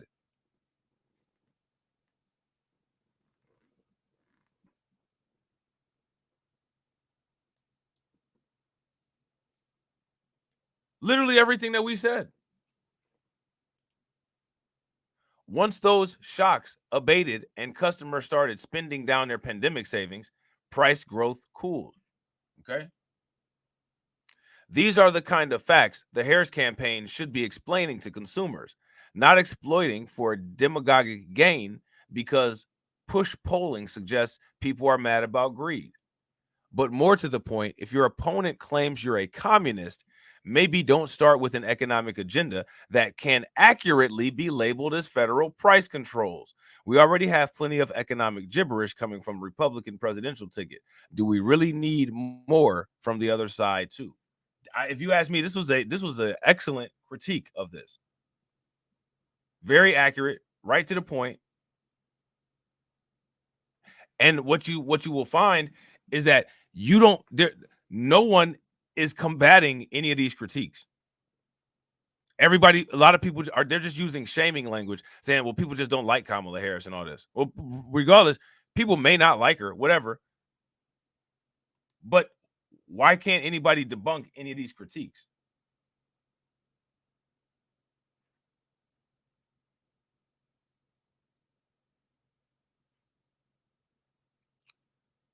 Why can't anybody debunk any of these critiques? You know what I'm saying? It doesn't make any sense. Yeah, I thought they did a really good job. not a lot of opinions in there. It was really logical and based off of economic rules, basic econ. Micro and macro 1,000 level classes is basically what this article is based on, solely academic. You know what I'm saying?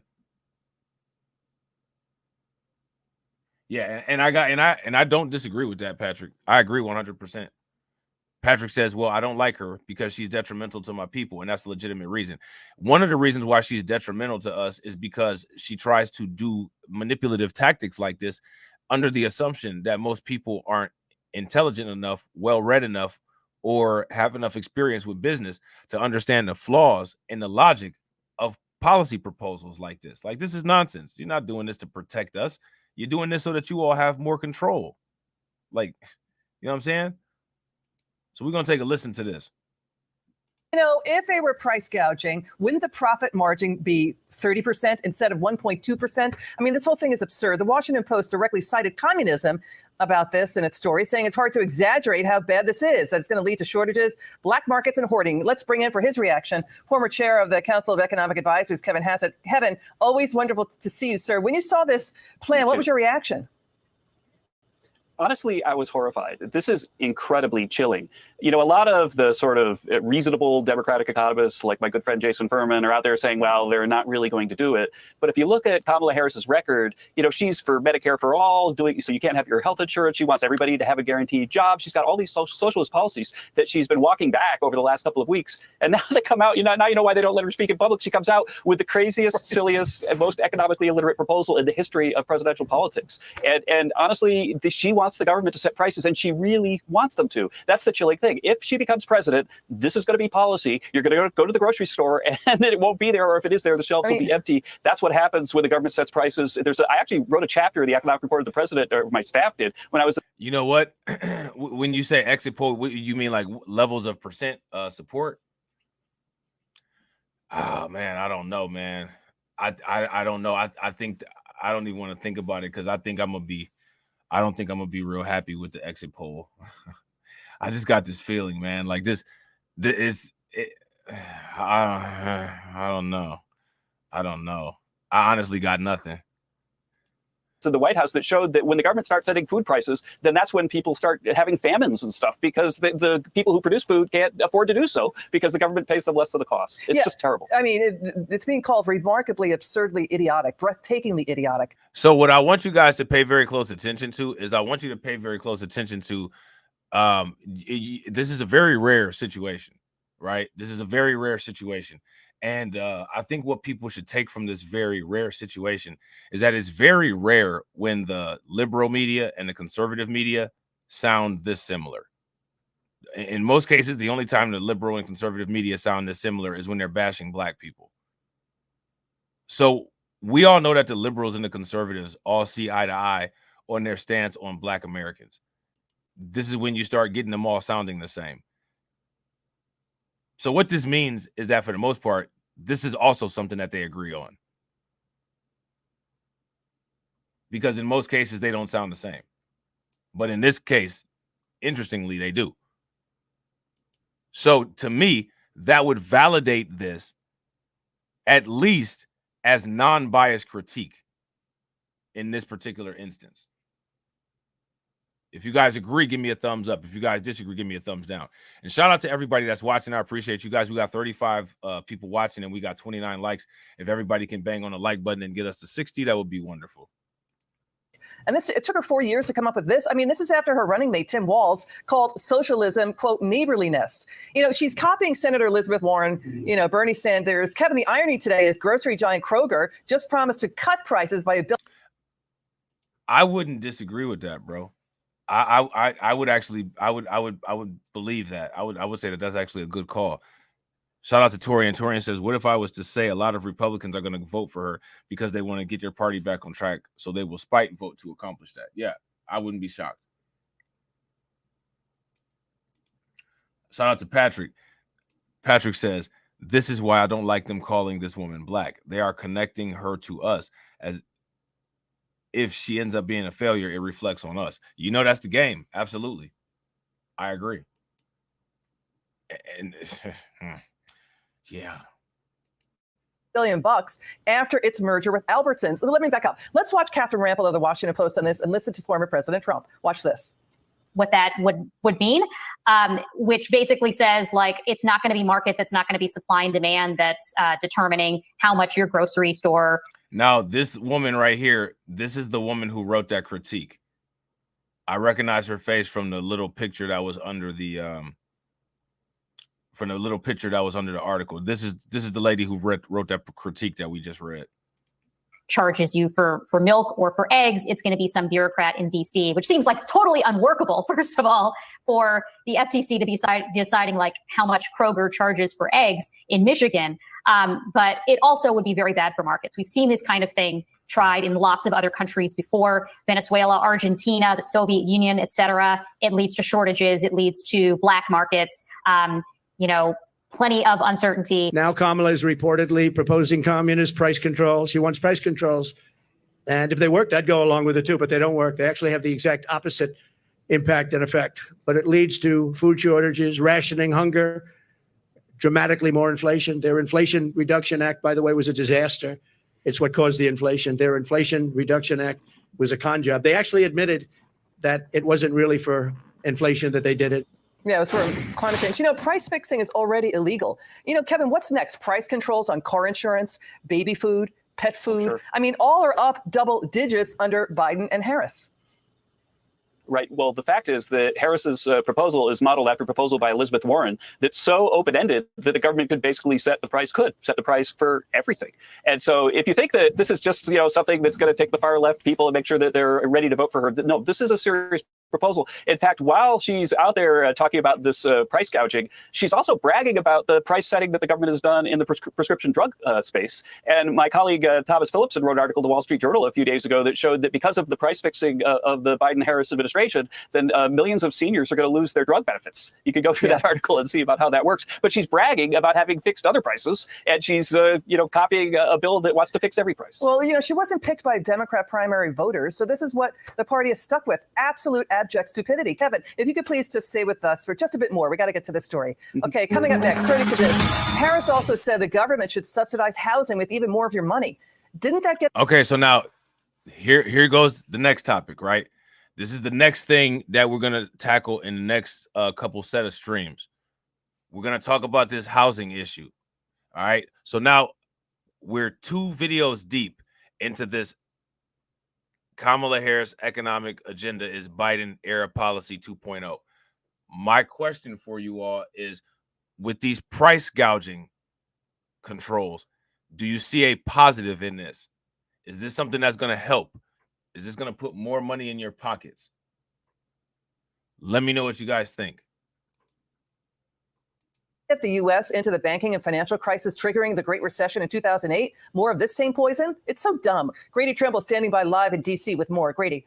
Hey, Liz, Vice President Harris says this plan she laid out today will help get 3 million homes built in the next 4 years to bring down the cost to buy or rent a home. Here's some of what's in that plan: a tax incentive for building starter homes, a $40 billion fund to spur housing construction. She wants to cut red tape, stop Wall Street investors from bulk buying homes, and she wants to help with first-time home buyers' down payments.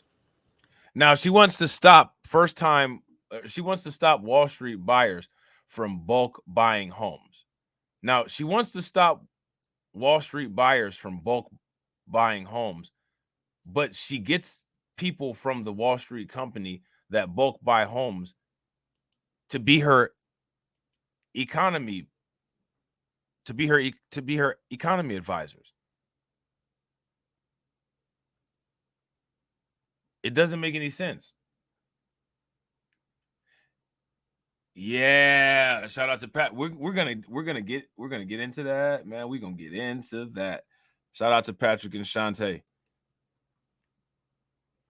Let's put that question out there so we have it circulating already. How many people believe that this housing plan is a plan that doesn't mention migrants, but is designed for migrants? If you guys think it is, give me a thumbs up. If you guys think that it is not, then give me a thumbs down. While we work on the housing shortage, my administration will provide first-time home buyers with $25,000 to help with the down payment on a new home. We can do this. We can do this. She says we can do this, but there are questions about whether Harris could if elected, because a lot of these proposals would require congressional approval. They'd also likely lead to more government spending and maybe more inflation, according to some folks, including investor and author David Bahnsen. Here's what he says. Giving people $25,000 to buy a home does not make a home price cheaper. It makes a home cost, well, about $25,000 more. Points out the housing affordability crisis is on the supply side. Feeding more demand with increased deficit spending, he says, is the opposite of what this situation calls for. And at his press conference last night, former President Trump said he'll tackle the housing crisis by opening up federal lands to build houses, getting rid of unnecessary regulations, and improving supply chains. And by the way, Liz, the Harris proposal also includes opening up federal land, so maybe some bipartisan support there, although Republicans are blasting the rest of it. Liz. Thank you, Grady Trimble. Okay, let's welcome to the show the CEO of American Majority, Ned Ryan, and we're welcoming back Kevin Hassett. Thanks, gentlemen, both. Ned, your reaction to that new agenda of Harris? Well, apparently we're not going to address what caused all this inflation in the first place. Obviously, they're out of control government spending, printing up money like it's monopoly money, the rising cost of fuel because of their obsession with the global warming hoax. Now, this guy's firing off a lot of stuff. That guy's firing a lot of stuff. Is what he's saying accurate? That's my question for you guys. CEO of American Majority, Ned Ryan, and we're welcoming back Kevin Hassett. Thanks, gentlemen, both. Ned, your reaction to that new agenda of Harris? Well, apparently we're not going to address what caused all this inflation in the first place. Obviously, they're out of control government spending, printing up money like it's monopoly money, the rising cost of fuel because of their obsession with the global warming hoax. And their response to all of this is, we caused inflation. We're going to try and fix inflation with more things that caused inflation. Liz, it's absolute insanity.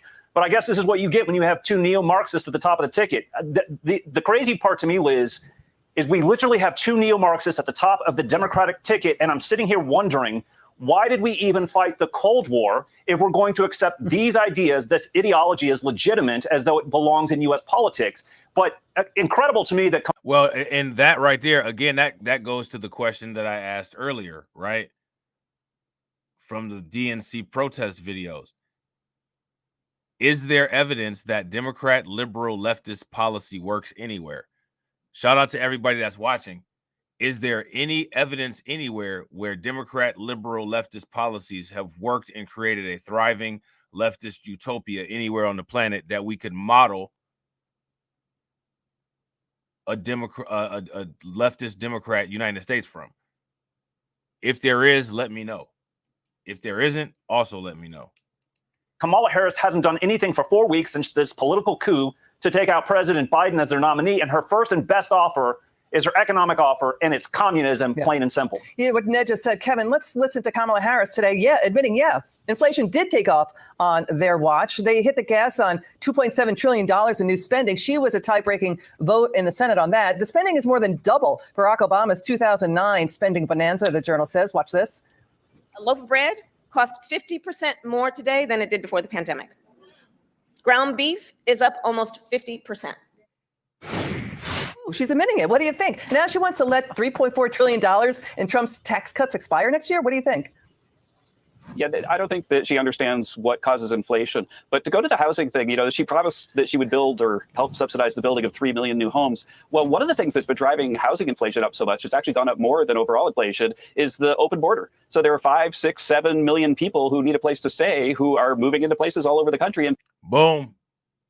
I'm going to run that back. That's important. That is going to come up later.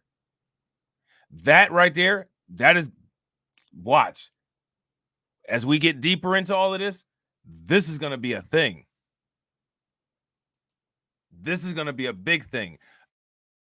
And you guys are on the cutting edge because you're hearing it first. This is going to be huge. Yeah. Shout out to John Gillard. There you go. Exactly. Just this is going to be major discussion later on. Just mark my words. President Biden as their nominee, and her first and best offer is her economic offer, and it's communism, plain and simple. Yeah, what Ned just said, Kevin, let's listen to Kamala Harris today. Admitting, inflation did take off on their watch. They hit the gas on $2.7 trillion in new spending. She was a tie-breaking vote in the Senate on that. The spending is more than double Barack Obama's 2009 spending bonanza, the Journal says. Watch this. A loaf of bread cost 50% more today than it did before the pandemic. Ground beef is up almost 50%.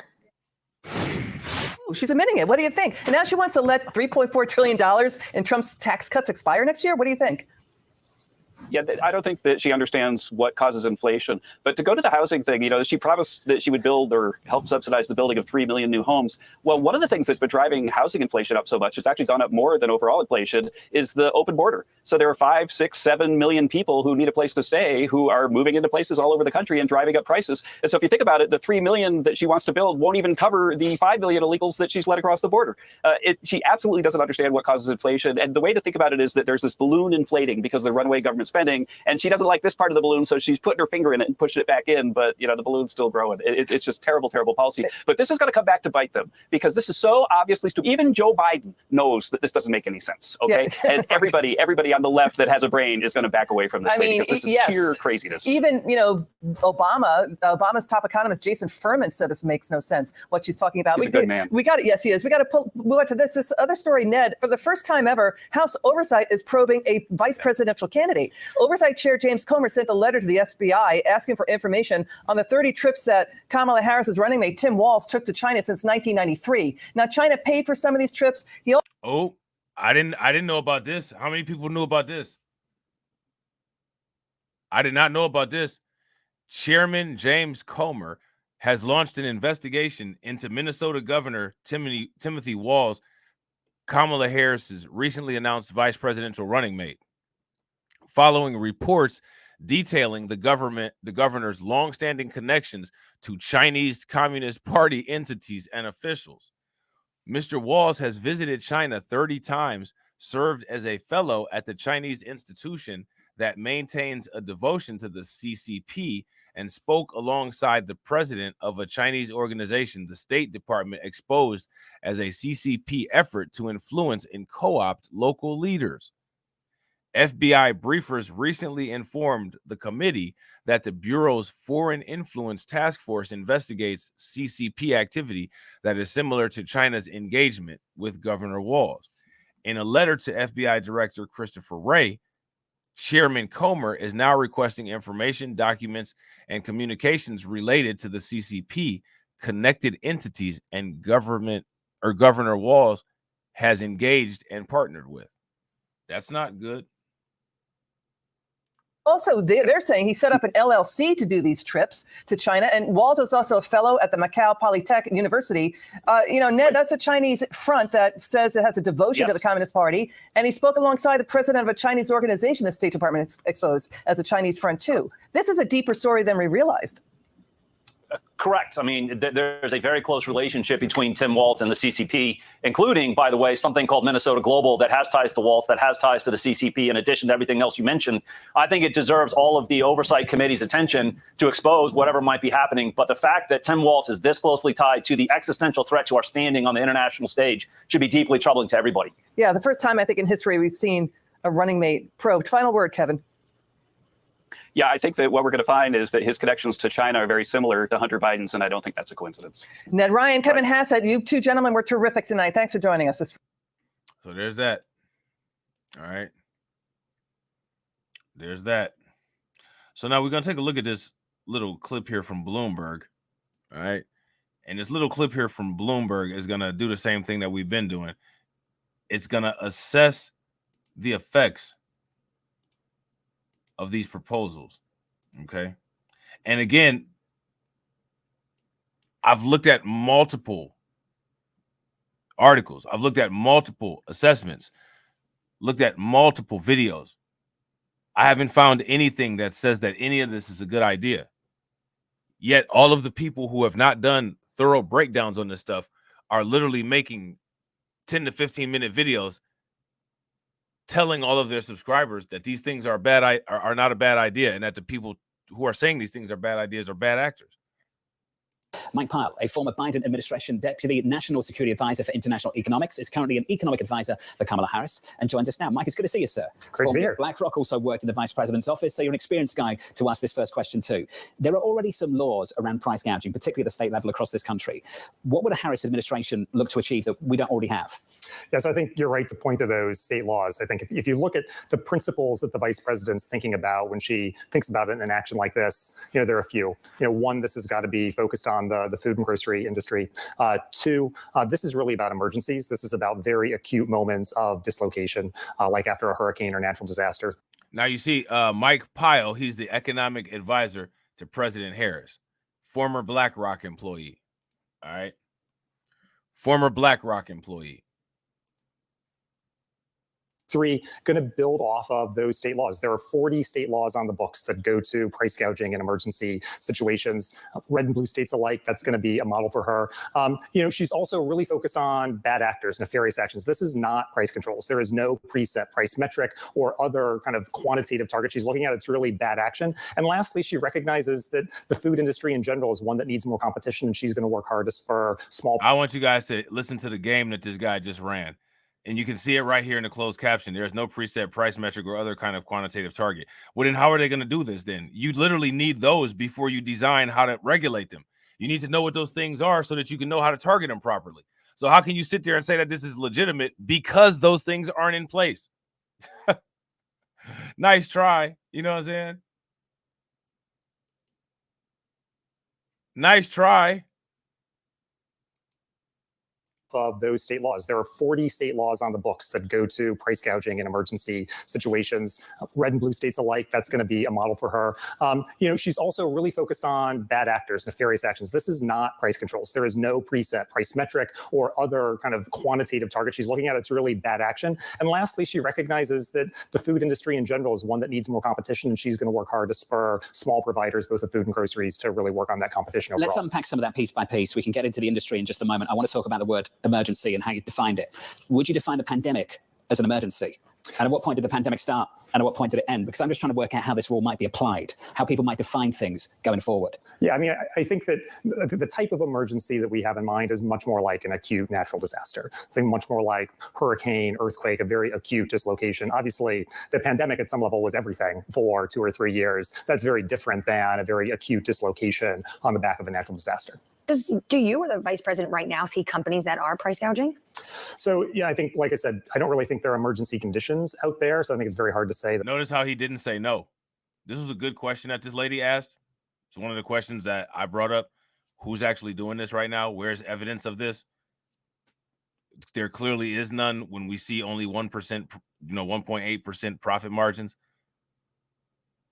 which is why he doesn't answer this question. Shout out to the specialist. I bet you his stock portfolio is insane. Must be nice. We're gonna have ours looking like that, though. We're gonna have our crypto portfolio is about to be looking like that. Than a very acute dislocation on the back of a natural disaster. Do you or the vice president right now see companies that are price gouging? So, yeah, I think, like I said, I don't really think there are emergency conditions out there. So I think it's very hard to say that this is anything that would apply in the here and now. I think she does look at the food and grocery industry writ large, sees one that in particular places has a good deal of concentration. And I think as a result is really focused on spurring competition more broadly, including, like I said, with small providers, both on the agriculture and grocery side. If we can spur more competition, spur more supply, that's going to lead to lower prices for consumers. But that's different than going after bad actors in the course of an emergency. Speaking of competition, there's a debate within the Democratic Party, especially the donor class and the progressives, about this exact thing, competition, antitrust, and whether or not Lena Khan should still be the head of the FTC under a Harris administration. Where is Kamala Harris, the vice president, on that right now? So where the vice president is focused over the next 78 days on unifying the Democratic Party and beating Donald Trump. That is her core focus. I think, she, alongside the president, over the last 3.5 years, has built a governing record across a whole range of issues. She's proud of that record. But right now, her focus is on prosecuting the case for the next 78 days. Let's talk about the record. You briefed her every day as her economic advisor when she was vice president before you moved to the West Wing. At one point when she was running to be president, in the primary, she was against fracking. Now she says she's not. Healthcare at one point, she supported to eliminate private health insurance. She says she's not. Do you know which Kamala Harris we are going to get if she becomes president? Again, I would say she has built a 3.5-year governing track record with the president. If you look at issue after issue after issue, she and the president have made choices to advance the interests of the middle class, to advance the interests of working people in this country. I'd say, look at the record she's built as vice president, sitting in office for the last 3.5 years. That's the starting point for how you should think about how the vice president president would govern when she's president. There's a question about the feasibility of some of the proposals. I'm thinking in particular about the housing market and the $25,000 subsidies for people to be able to make a down payment, as well as adding 3 million homes. A question of whether you can do that in such a way that giving money to people for down payments won't just prop up prices and lead to less affordability. How do you sort of square that circle? Yeah, I think the most important thing that you heard the vice president talk about with respect to housing affordability is saying, we've got a crisis of building in this country. We've got to get more units built. We need to be ambitious with respect to what we're going to target in terms of eliminating that affordable housing construction gap. And we're going to work with builders and developers across the country to get units built. We're going to work with state and local governments to knock down barriers to construction to get units built. That is the center of her vision. She also recognizes that as we do that, it takes time to get traction. It takes time to get momentum. It takes time to get things built. And in the meantime, people are still suffering, are still feeling that pinch of housing affordability. And something like a buyer's credit can make a difference for households struggling to reach the middle class in the meantime while supply ramps up. I guess that one question that people have is what we saw during the pandemic was that some of the subsidies, some of the money that was sent to people was done before some of the products were brought online, which is part of the reason why we saw the surge in inflation. So I think that they're asking some good questions. And what's important to pay attention to is pay attention to the places where he deflects. Because he deflects a lot. And the places where he's deflecting is almost every single place where we've been extremely critical. That's important, because what that means is that they don't have an answer to these questions. They don't have any remedies to any of these issues that we have. How do you sort of get ahead of that type of response, given that we've seen the difficulty in building homes consistently, the red tape, et cetera? It just takes time, not to mention the lumber costs, as well as getting enough people to build the homes.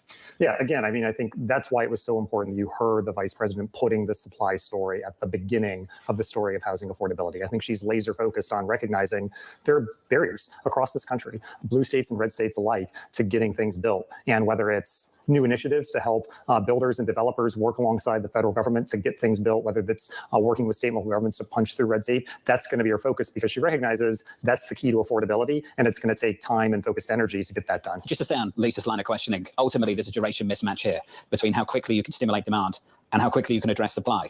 Will we just have to tolerate higher prices in the meantime? Is that basically what we're going to see? Isn't that the outcome of all of this? So, I think that, these things are meant to work in parallel with one another, that supply is going to ramp up. We're going to get traction. There's going to be a lot of focus there. At the same time, there's a crisis today. Working and middle-class families need support today. And the vice president's proposed a way to do exactly that. Can we talk about taxes? Sure. What's a good corporate tax rate for this country? I think you saw the vice president embrace the Biden-Harris proposal. 28% is the proposal that the vice president supported. You saw the president support the Biden-Harris proposal. So again, these questions that we're asking, see, like, if you pay close attention to like what other people are talking about in regards to this stuff, they're not asking these kind of questions. Literally the question, the title, Kamala Harris, economic agenda, is Biden era policy 2.0. Will it get her elected? If you don't want Biden policy 2.0, is Kamala Harris the candidate for you? There's going to be a lot of focus there. At the same time, there's a crisis today. Working and middle-class families need support today. And the vice president's proposed a way to do exactly that. Can we talk about taxes? Sure. What's a good corporate tax rate for this country? I think you saw the vice president embrace the Biden-Harris proposal. 28% is the proposal that the vice president supported alongside what she and the president have already proposed. So we move up to 28. Is she in line with Biden as well on what he would have done with the taxes that are set to expire, the tax cuts that expire in 2025? Yeah, I think that if you look at the Biden-Harris budget, you see a range of tax proposals, you see a range of investments, you see a range of principles around how the TCJA expiration should be handled. And that's something that, as a governing partner to the president, the vice president has embraced. Is the deficit an ongoing concern for you and the team? I mean, I think you heard from the vice president herself on Friday when she gave her speech. She pointed to the fact that when you look at the Trump campaign playbook, it's extending. I hate to say it, but I agree. I agree with you, Patrick. If you guys agree with Patrick, give me a thumbs up. If y'all disagree, give me a thumbs down.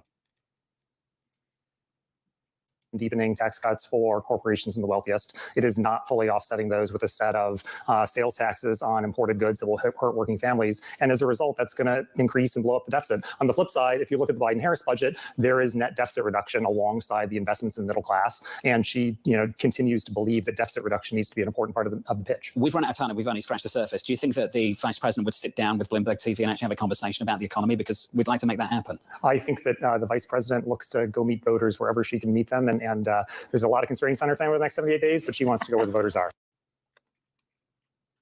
So that's interesting. That's very interesting. Very, very interesting. Everything that we're watching is consistent.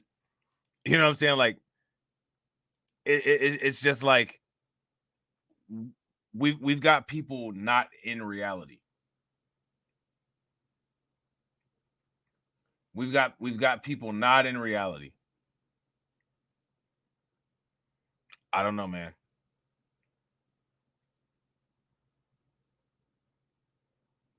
Now this is interesting. I'm about to let's actually, you know what?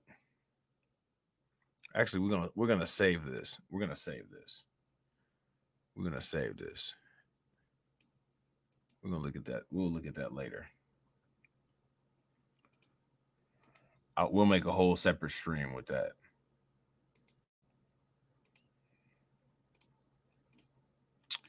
We will make a whole separate stream with that.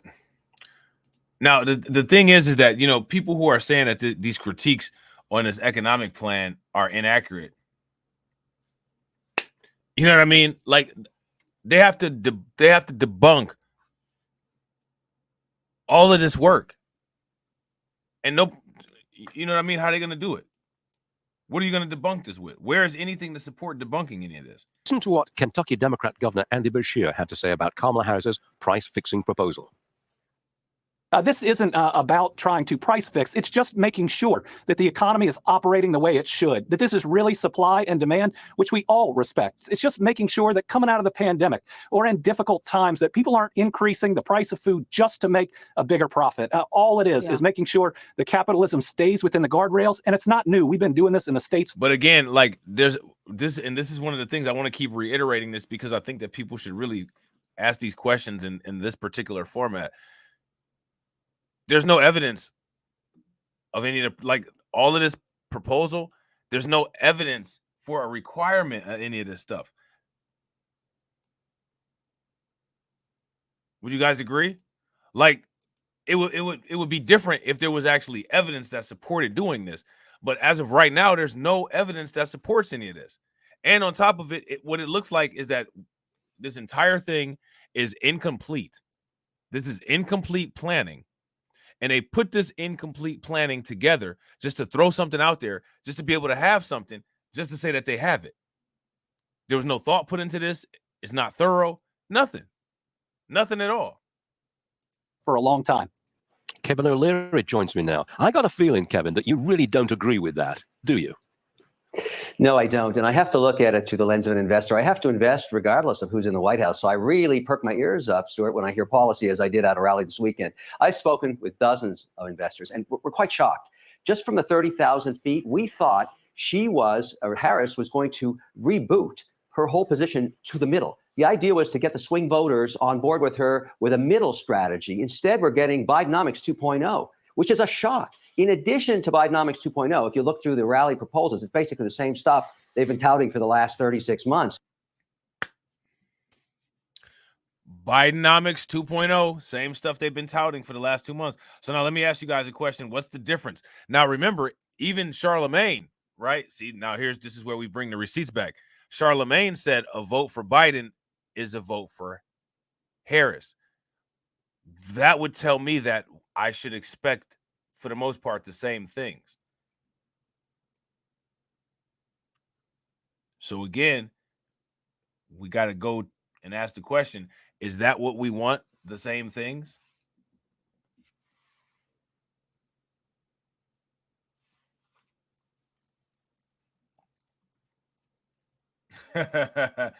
Shout out to Win Lose the Rug. Win Lose the Rug said, Kevin, watch this stream. Listen, I'm gonna tell you guys something, man. listen, man. People will never admit it, and I'm way too small of a YouTuber to be able to do something about it, and that's by design. But all I got to say is that the evidence is up. The evidence is up. The evidence is up. That's all I'm going to say. You know what I'm saying? This weekend, I've spoken with dozens of investors, and we're quite shocked.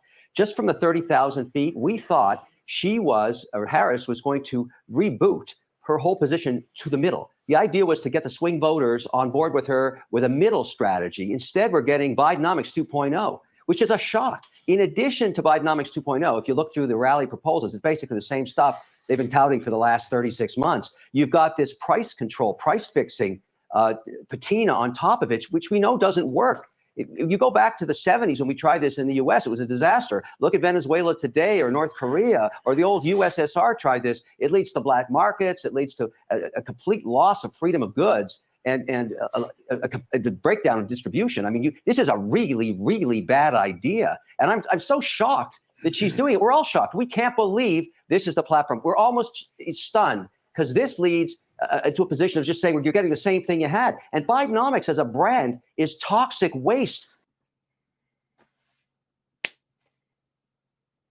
Now, here's my question. Where is the Stephen A. Smith, Ricky Smiley, D.L. Hughley, Steve Harvey criticisms of this?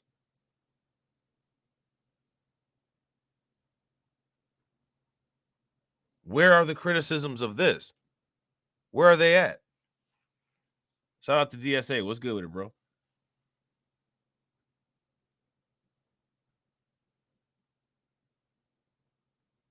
Where all of the people who are coming out, if you're black and you're criticizing Kamala Harris, you're getting attacked by all of these other black people. Right? Now, where are these other black people attacking these guys? That's my question. Let me know in the comment section what you guys think. Where are they at? To the swing voter. It's associated with inflation. All of these ideas are very inflationary. Let's turn our attention to the Donald Trump side of the coin. One expert warns that Trump's tariffs could spark a trade war and an inflation shock within a year. What do you think to Trump's tariff proposals? The tariffs have been on for years, Stuart. This is basically a fight with China to get to a level playing field in trade. Personally, I don't like tariffs long term, but I understand them as weaponry. What I would prefer happen in either administration is to actually turn up the dial even harder at a time when the Chinese economy is not in its strongest position, and force them to the table on IP law and reciprocal laws and access to public markets. And the reason I feel this way is not academic research. I'm an investor. I have positions in China. And just so everybody knows why I'm so biased, they have screwed me over the last 12 years. I have no access to their courts. I can't understand why. Well, sir, why do you keep investing there? The intelligent, logical thing to do would probably be to limit your exposure there.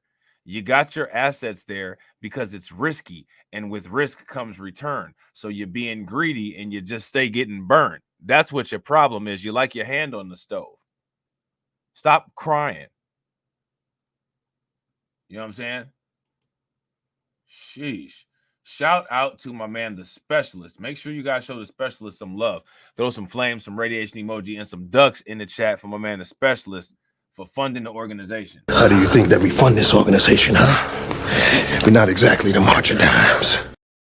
Cash rules everything around me. Queen, get the money. Dollar, dollar bill, yo.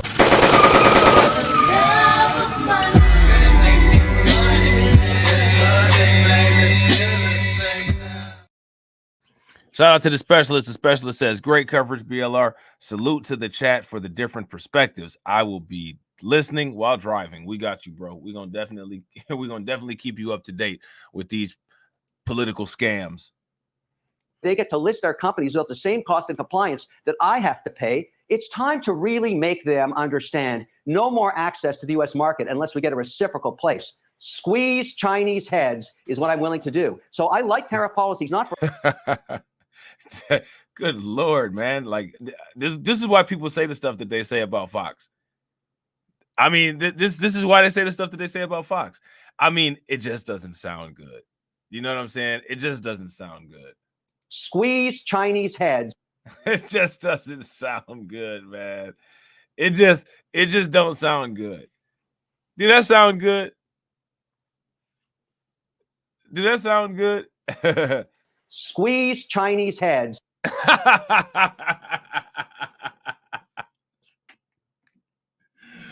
Oh man, it just don't sound good, man. It's just not welcoming, man. It's just not welcoming. You know what I'm saying? It's not. We gotta keep it a buck. It's just not welcoming. It's just not welcoming. You know what I'm saying? Let me see something. Let me see what else we got here. Okay. Yeah. Let's see. Yeah, we got two more things we can look at, and then we should be good.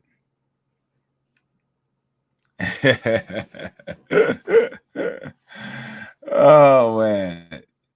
Yeah. Oh yeah, man. He be taking the money, bro. He be on both. He'll be on MSNBC tomorrow. He says it too. He's like, I don't care. I'm trying to make money. I'm not mad at him, man. That dude. Anywhere where somebody complaining about some money at, he's there complaining about it because he wants some too. He'd be there wherever somebody talking about some money that he can complain because he wants some more. He right there. He right there complaining right along with him, right on the panel. Like, yeah, you know, somebody owe me some money too. Like, man, shut up. Oh man. So we're gonna take a look at this tips proposal again, because a lot of this, it's like, what are they doing?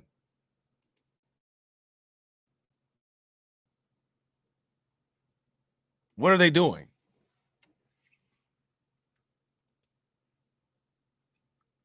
You know what I'm saying? Harris blindsided Democrats with no tax on tips plan. How did she blindside them? She out of control. They didn't know what she was doing.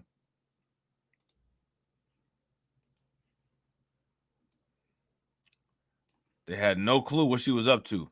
Yeah, and of course the debate too coming up, which is kind of half interview and half verbal combat, which could present some difficulties for her and some opportunities for Trump and his campaign. But Harris has actually taken on a new campaign promise: no tax on tips, stealing a page directly out of Trump's playbook.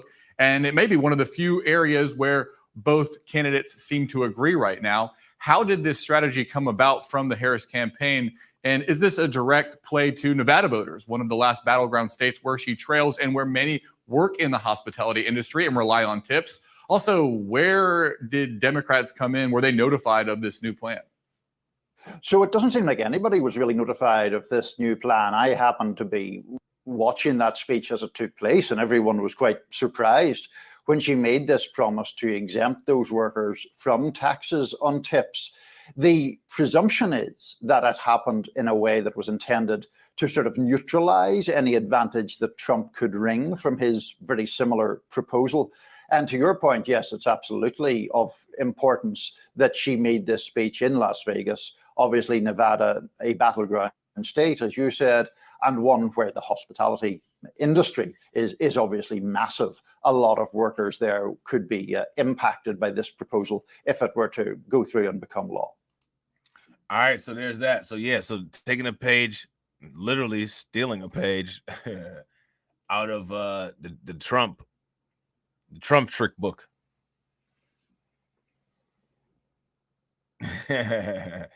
Right. They got Dumbledore reporting the news facts. Shout out to DeAndre. DeAndre says lies. Kamala can't come up with anything by herself. Yeah, I mean, again, what did she come up with that's original? Shout out to Brooklyn Queen coming in, enforcing them likes. Definitely appreciate it. Make sure y'all throw some like enforcers in the chat for Brooklyn Queen. Yeah. I mean, literally nobody should have any questions about this. Shout out to Blockbuster. Blockbuster says she's a career politician. Why are we surprised? Who's surprised? I'm surprised because I didn't know anybody was surprised. Is anybody surprised by the Kamala Harris flip-flopping? If you're surprised, give me a thumbs up. If you were not surprised, give me a thumbs down. Yeah, I don't think the climate of the room is surprised here. I don't think that's the situation here. I don't think anybody's surprised. Everybody's probably we've all been at this party here for quite a while, couple years, right? Couple years. So now here it says Vice President Harris blindsided Democratic lawmakers and progressive activists by endorsing a proposal first floated by former President Trump to exempt tips for service and hospitality workers from taxes, an idea Democrats had previously criticized as bogus and a ploy for votes. So this is just consistent with her flip-flopping.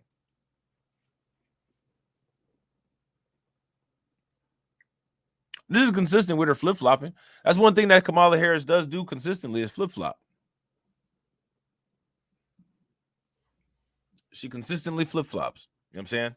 Harris's support for the idea is being seen as an aggressive play for votes in Nevada, a critical swing state where service workers will be key, and as an effort to neutralize whatever advantage Trump may have gained by first floating the idea during meetings with GOP lawmakers on Capitol Hill in June.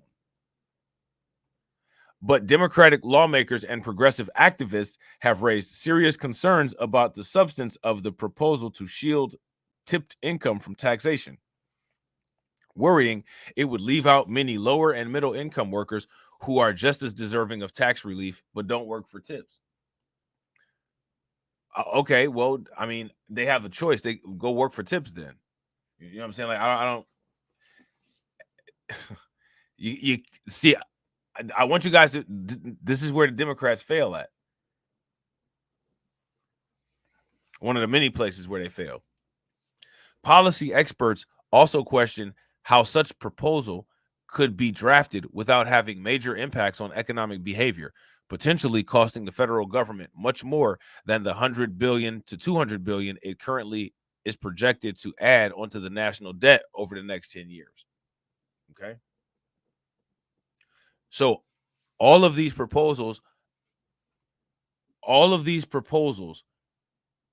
literally things that can increase the national debt substantially. We already have a problem with the national debt. It's not going anywhere. The idea would be to shrink it, but it doesn't look like that's ever going to happen. I think the national debt will be here as long as the United States will be here. And the national debt will only be gone if there's ever a time in world history, which, you know, there will be at some point, when the United States is gone. This national debt that we have, the reality of it is that it's not going anywhere anytime soon.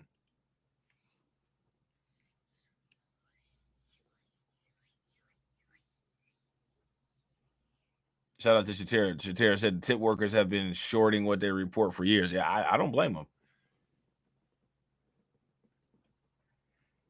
Shout out to Patrick. Patrick says, how TF they worried about the debt, but then spend over $1 trillion on illegals?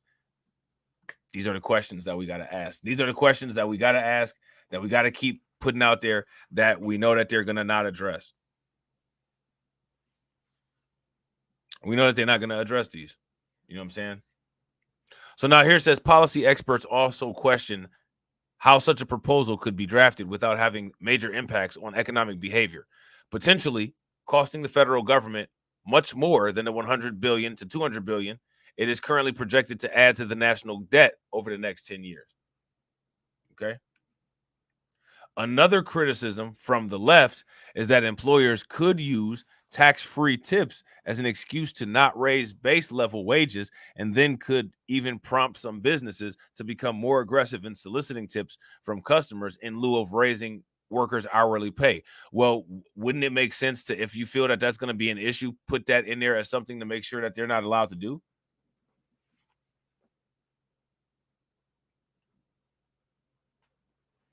Why? I mean, isn't that a possibility? It's not something I saw coming, one senior Senate Democrat aide said. I did not expect her to go on the tipped wage thing. I did not see it as a serious proposal from Trump, and it doesn't become a serious proposal now.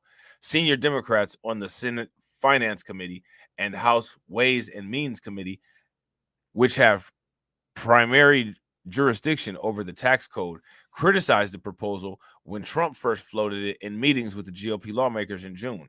Trump told Republican senators he got the idea from a waitress he met. Senate Finance Committee Chair Ron Wyden called Trump's ideas to eliminate taxes on tips a bogus proposal and predicted it would be wiped out by other Trump policies, such as tariffs that would increase the cost of goods. Representative Lloyd Doggett, a senior member of the Ways and Means Committee, called the proposal to shield tips from taxes an election year ploy. Lael Brainerd, the director of the White House Economic Council, declined to comment on the idea of eliminating taxes on tip when Trump put it in the spotlight in June. Okay. What I can say is that President Biden has fought for real solutions that actually address workers' legitimate need for fair wages. We think much more effectively, she told the Associated Press in mid-June. Senator Debbie Stabenow, a member of the Senate Democratic leadership and the Senate Finance Committee, said in June she didn't think Trump's proposal was serious and expressed doubt it would do enough to help low-wage working people. Okay. The senior Senate Democratic aide said the idea hadn't received any serious discussion in the Senate before Trump floated it in June. So now you got to ask yourself the question, why would Kamala Harris do this then? Like we got to look at her. Let's before we do anything else, let's look at her decision-making abilities and like the tactics that she uses to make decisions. Can we look at that real quick? Stephen Rosenthal, a senior fellow at the Tax Policy Center, a joint venture of the Urban Institute and Brookings Institution, said it would be very difficult to draft legislation to exempt tipped income from taxation in a way to prevent people from trying to exploit it. Okay. I don't know how I would draft it to include my plumber or my maid. Are those service workers? If they are employees, will the employer ask for the employers to be compensated more by tips going forward? He asked. We already have too many people asking for tips. What are we going to see? A grocery teller asking for tips? Plumbers? Where would you draw that line? Rosenthal said there's no difference between Trump's and Harris's plans, but cautioned it's tough to tell because neither candidate has provided many details on their proposals. So we have these issues with not a lot of details on these proposals.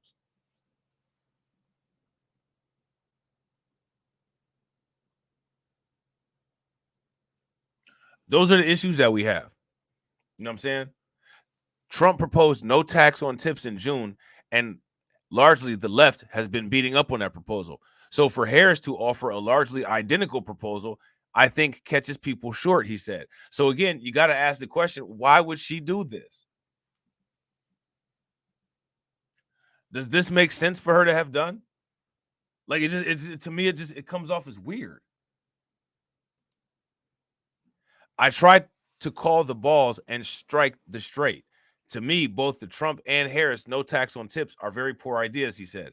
The Harris campaign pushed back against the criticism by encouraging the Hill to reach out to former Nevada Governor Stevie Sisolak, a Democrat, and loyal unions that support the idea. So they're trying to get them to gaslight themselves.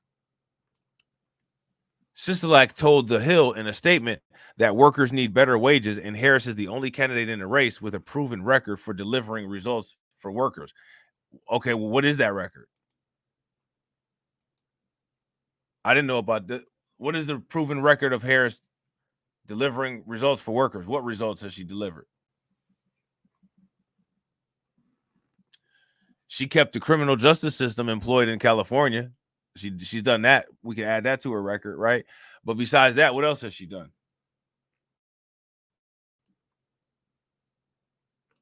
Unlike Donald Trump, whose anti-union policies hammered workers and who opposes efforts to raise minimum wage or to raise wages, Vice President Harris has actually walked the walk when it comes to fighting for working people, which is why she's endorsed by nearly every major labor union across the country, including Nevada's Culinary Union, Local 226, he said.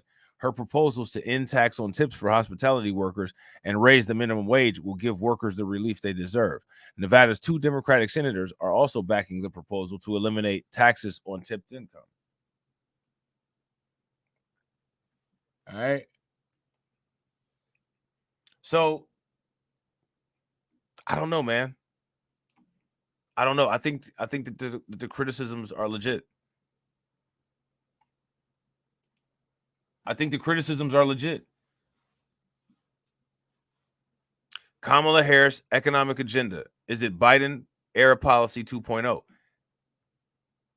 If the answer is not no, what we need someone to do is show us how the answer is not no. Because from all the research that we've done, all the inspections that we've done, it seems like the answer is yes. Undoubtedly. You know what I'm saying? I don't know. You guys let me know in the comment section. All right. Let me see. So yeah, man, I think we're good on that. I think we're good on that. I might put out like some little videos, some short form content. I'm not gonna run it in Premiere form. I'm gonna just put the videos on there, just uploads. You know what I'm saying? Y'all know, just if it's something that y'all interested in, check it out, leave a comment. You know what I'm saying? As far as this goes, price gouging,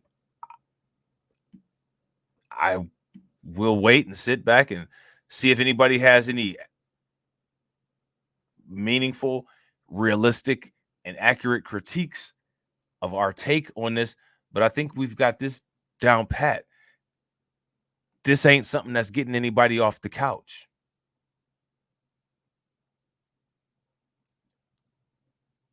If this is something that's getting you off the couch, please, in the comment section, let us know what it is about it that's getting you off the couch. All right.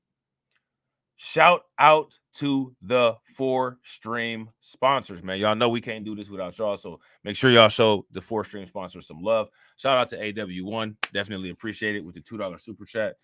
Shout out to AW1 standing on business for 13 months. Definitely appreciate that. Shout out to Shantae with the $5 super chat. Definitely appreciate that. Shout out to the specialist with the $9 super chat. All right. So y'all know what to do.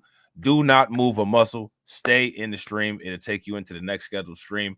And just so you guys know, I got a lot of streams planned tomorrow. I'm going to try to get them all done before the DNC, right? Try to get them done before the DNC. I might not be able to get them all onto this channel. So some of the other streams might start to filter onto BLR1. All right. So if you're not subscribed to BLR1, take a moment, subscribe to BLR1. Shout out to Brooklyn Queen with the $3 super chat. Definitely appreciate it. Make sure y'all show her some love. Y'all know what to do. How do you think that we fund this organization, huh? We're not exactly the march of dimes. Cash rules everything around me. Queen, get the money. Dollar bill, yo.